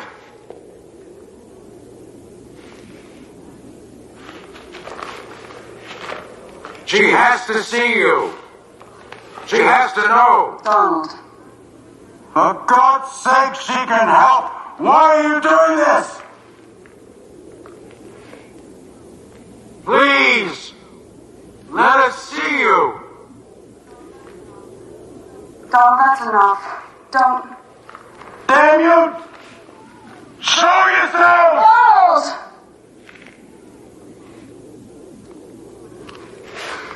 It's my fault. I knew what this planet meant to you. I shouldn't have invited you along to watch it be. Why don't I just forget we ever came here, all right?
What are you doing?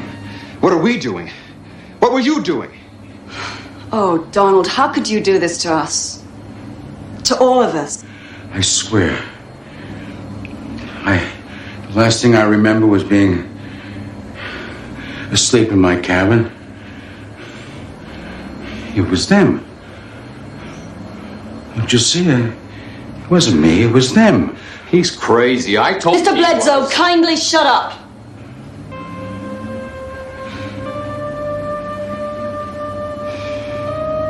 Mr. Archer, please assess the damage to the sensor web and then raise Central on subspace. Tell them we'll be returning Dr. Mills to Outpost 12. Medical emergency. We'll also be staying over for repairs and then we'll be back to finish our assignment.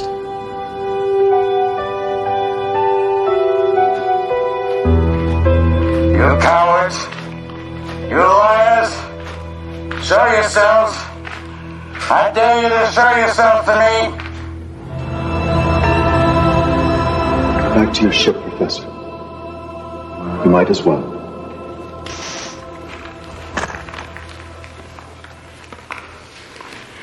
Because if I don't, you just take over my body and make me go, won't you? That's right. You wanted me to make a fool of myself. You wanted me to be shipped back to civilization. And you'd come with me, wouldn't you? Please understand, Professor, there's no other way. We can't travel through warp space in this form, but in yours, that's a different matter. You can serve as a beacon to the others, showing them the way. And me? What happens to me, my body, when you're done with it? I'm not sure. I have to merge myself fully with your body in order to weather the journey. I'll try to leave it once we get there, but... You don't know if you can. Please try to understand. All we want is to reclaim our future. Your future? You don't deserve a future. Any of you. We may have fled the Earth once it became uninhabitable. But you were the ones who made it that way. You could have saved it. You could have done something, every one of you. But you didn't. Did you? How many of you thought you'd be on one of those spaceships fleeing the dying Earth? How many of you thought you'd escaped, but died before you could? What you say may be true, but it's over and done with long ago. There's nothing we can do about it now. Isn't there? You changed the air in this building from methane to oxygen, from poisonous to breathable. That's a different matter. This is a small, controllable environment. We're talking about a planetary scale. And even if we could, we might lose our consciousness, our awareness. Like you propose to do to me. Cowards. You're still the same cowards who let this planet die, aren't you?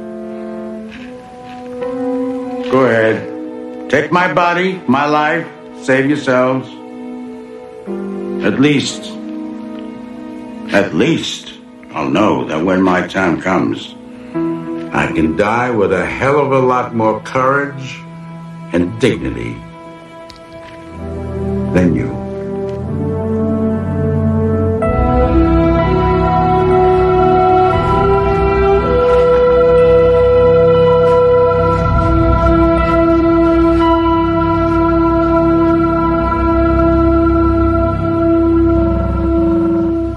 Come in.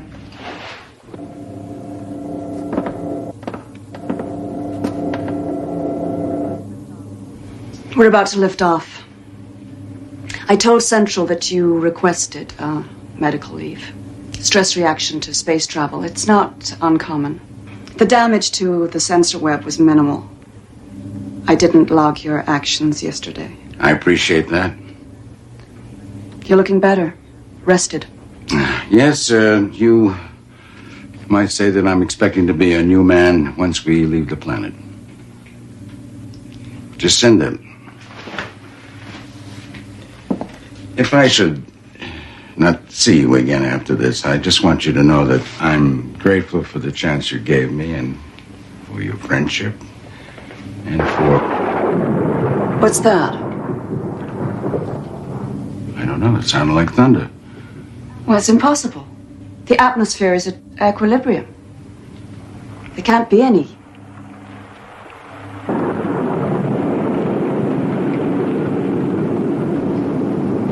It's raining. It can't be. What the hell's going on? Is that really rain? Not just water either, but amino acids, nutrients raining into the ocean. Good God, I'm getting life form readings in the oceans. Well, that's impossible. It takes thousands of years for even the simplest life form to develop. It's as if something is accelerating evolution somehow. I don't know how, but This can't be right. I mean, the sensors must be out of alignment after yesterday's damage. Oh my God, he's right. The ocean's suddenly swarming with cyanobacteria. Cyano what? Cyanobacteria was the first complex organism to evolve on the Earth.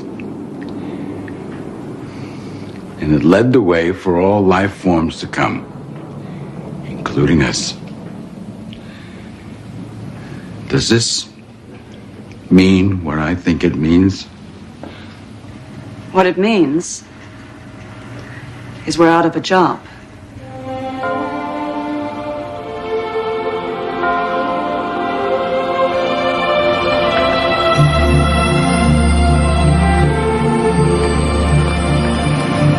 I don't know if you can hear me anymore. Maybe you can't. But we'll be back. I promise. Someday. We'll be back.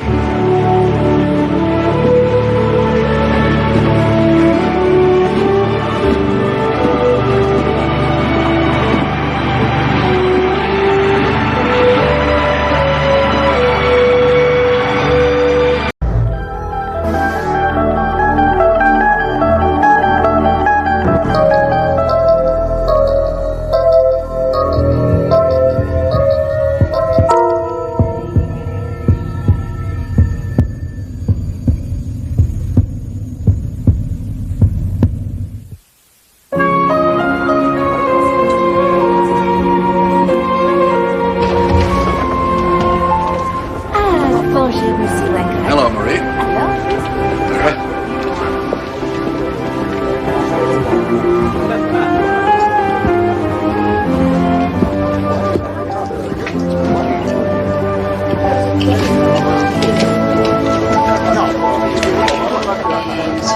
Thank you, Marie. Bon appetit.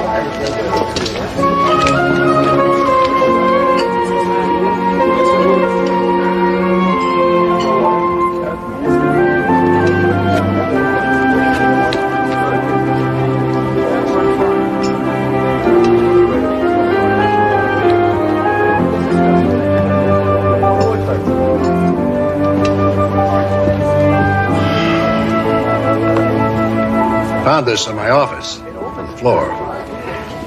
I think you dropped it.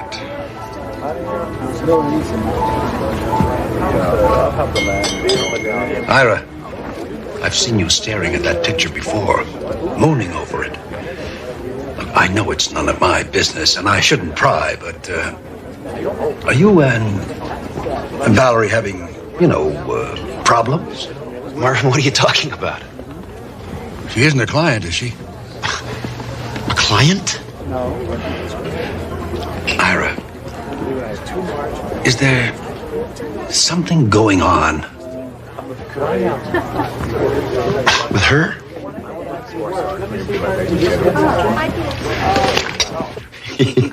Can you believe it? He wanted to know if I was having an affair with the girl in the picture. And what did you say? What do you think I said, Marvin, you yutz, that's my wife. You didn't even recognize me? Well, come on, sweetheart. I mean, you were just a girl back then. Oh, I see. In other words, now I look so much older. No, you're more mature now. Then you were flighty, you were silly, you were cute. What am I now? Quasimodo?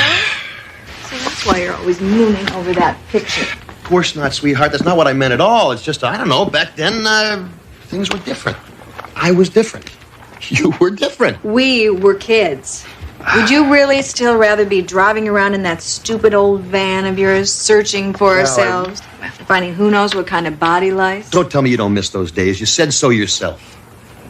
I couldn't get enough of you in those days. I was insatiable. Well, it certainly wasn't my sense of style that attracted you. I looked like a bag lady. But if you want to see cute... Listen, Val, I really don't want to see another picture of your damn dog. Not the dog, Ira. You were adorable. I'd really like to see you going into court looking like that. Why can't we be more like we were back then?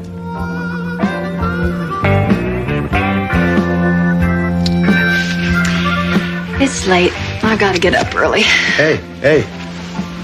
I am still insatiable, you know. So take an appetite suppressant or something. I'm going to sleep.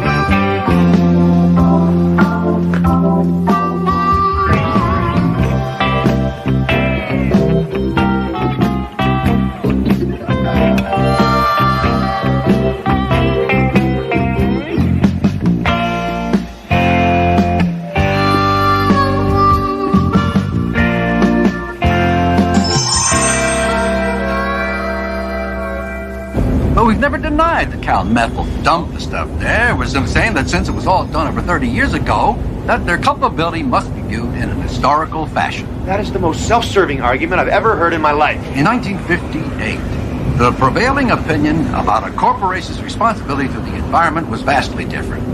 Cal Methyl will clean up the site, and that'll be that. Besides, no one's health was impaired. Marvin, how do you sleep at night? Mothers give birth to deformed babies because of our climate. How can anyone doubt the public mindedness of a corporation that sponsors 2 symphonies and 3 TV documentaries a year, all on endangered species? We're not a PR firm, for God's sake. Come on, man. The argument is not without precedent. You know it. It's exactly the same position that Ogilvy, Melnick, Blinkman, and Schramm used in the New Hampshire versus Faraday case, which, as you very well know, the smart one says is going to be upheld. Marvin, pull over. Stop the car. Stop the car, Marvin, right now! But Ira, the reservation's for 12:30. Can't help it, Marvin. I'll see you back at the office. I'm probably waiting there already.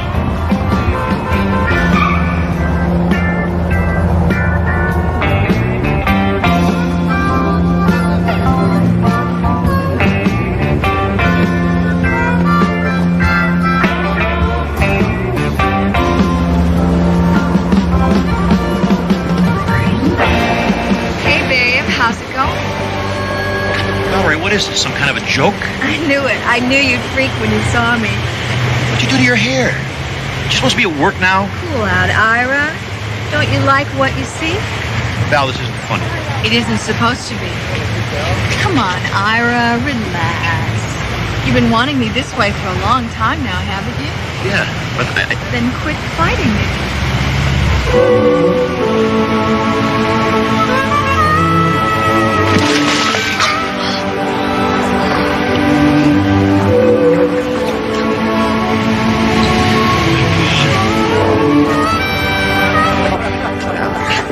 A joke is a joke, Val. This is ridiculous. Call her.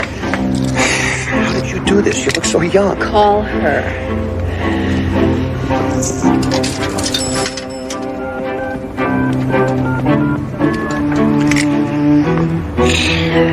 Hello, aerobics. Can I help you? Yeah, Annie? Ira? Yeah, it's Ira, right. Valerie's not there, is she? Yeah, of course she is. She is? I told you. Yeah, you want to talk to her? Yeah. I'll put her on.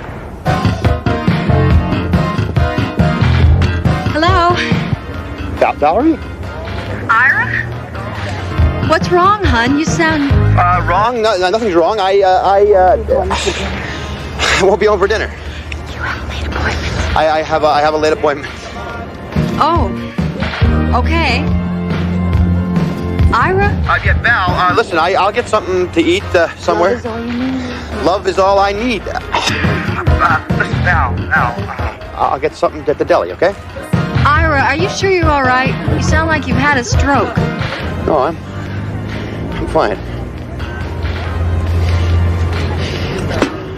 I'm real fine.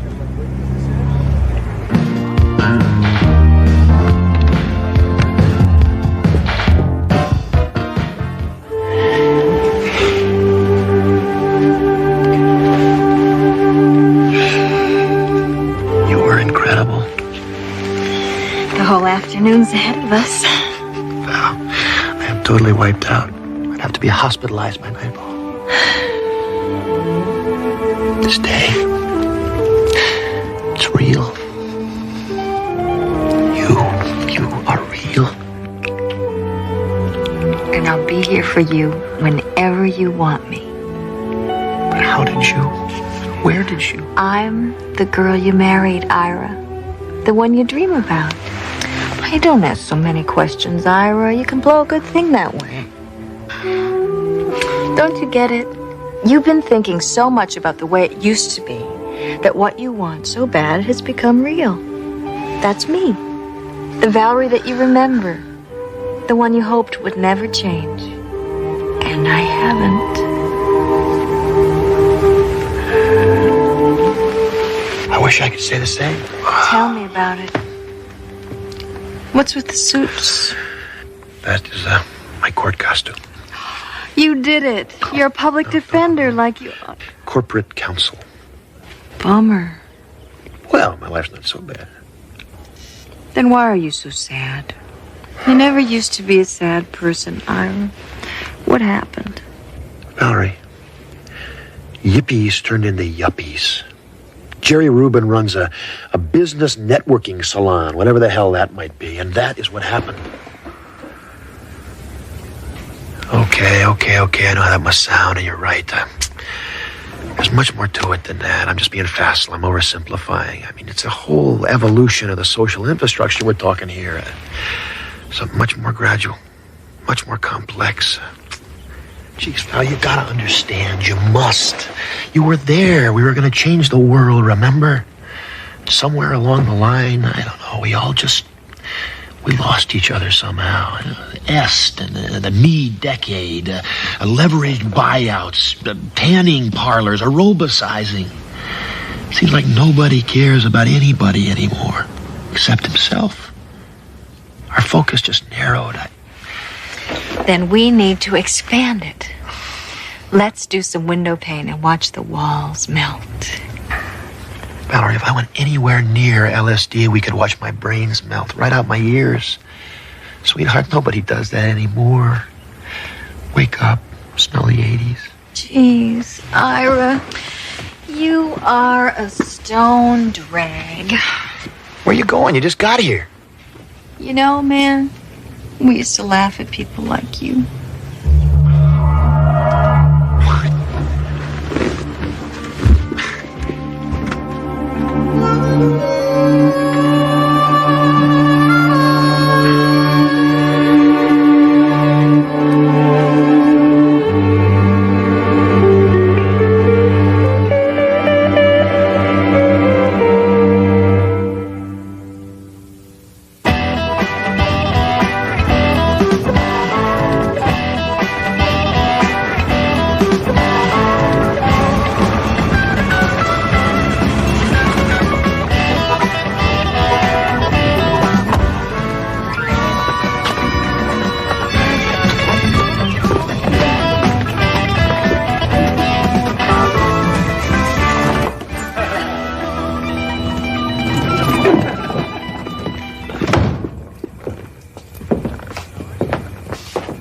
Valerie?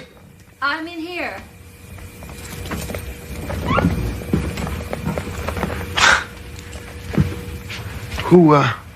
Who's laughing in here? The TV, Ira. I turned it off when I heard you come in. There's nobody here but me and Herman Hesse. Sid Harton, huh? Wow. You know, there was a time that I thought the whole damn key to existence was contained in this book. You were You were reading with the TV on? Yeah, I just got an urge. It's something you said last night.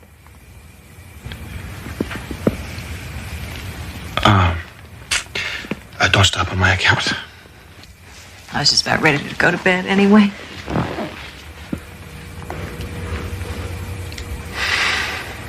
You go on.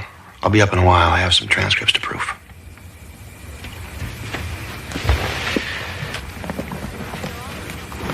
I called your office today. The receptionist said you never came back from lunch. Yeah. There was a meeting at Cal Methel. It was on short notice. Took all day.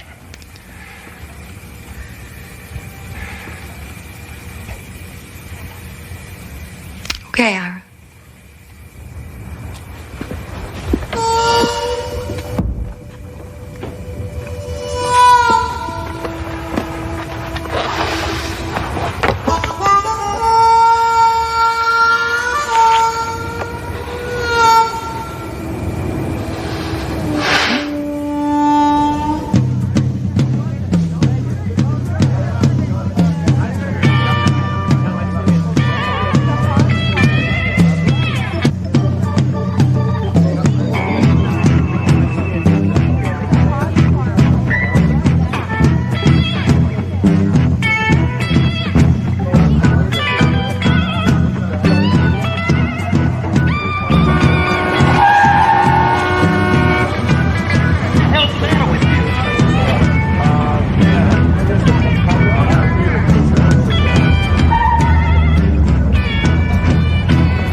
Could you all let it happen? It wasn't exactly a conscious choice we made. I mean, how could anybody who cared about money as little as you did suddenly need to have it so fast and so often that you have to have it from a little machine on the street? I guess I figured if I couldn't change the world, I'd settle for a little corner of it. Mine. Ours. Make it safe and secure, and that takes money. Have you done that? I'm a sellout. Is that what you're saying? Oh, it's not that, babe. It's just, well, are you happy? Yes, I am happy.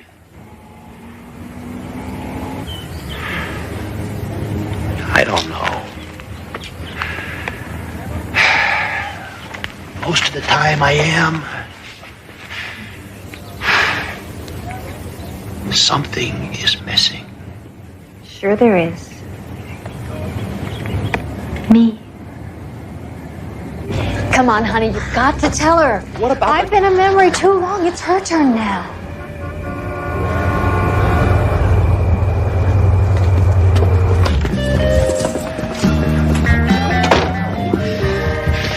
I had a great time. I felt like a kid for a while, but I cannot do this to her. This is my wife we're talking about. Ira, who am I? Oh, God.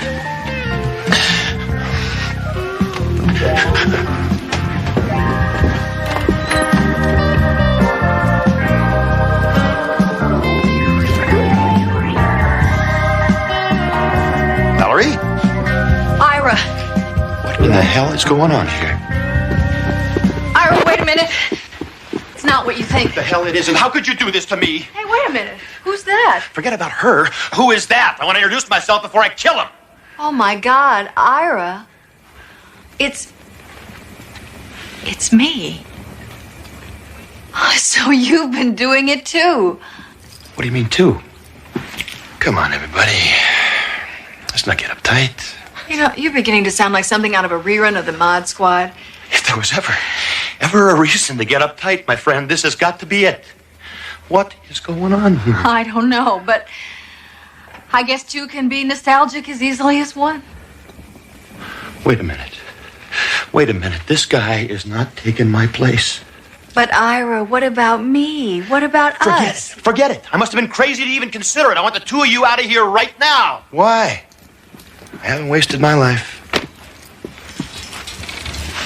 I deserve to be here. So does she. Yeah, man, we've got a handle on all this stuff that counts. The dreams, the ideals, the love. What are you talking about? You are 18 years old. You don't know squat about life or love. Real love is commitment.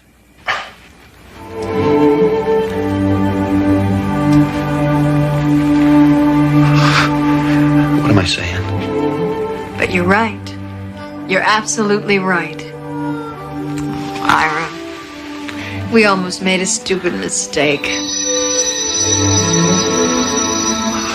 Say, we nearly lost each other because these two.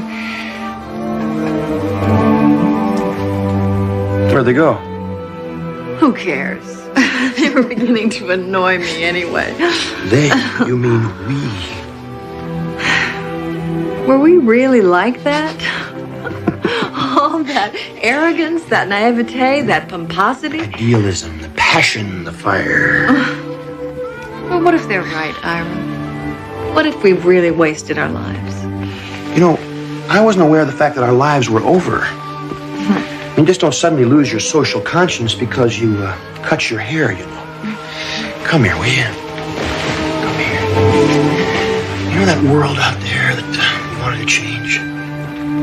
It's still out there. It's just that our focus narrowed, that's all. Then we need to expand it. What do you want to do? You want to drop a little acid and watch the walls melt? No. No, I want my life to be about something more than watching my weight and thinking about how it used to be. Why don't you make it that? And how about you putting in some hours at that legal aid clinic that's always after you? Maybe I will. And maybe we could have a baby. As long as you're still insatiable. I think I will be. It has been said the 80s are just the 60s 20 years later. The costumes may change, but the cast remains. The arrogant, the radical, the naive and the cynical, the misplaced and the spaced.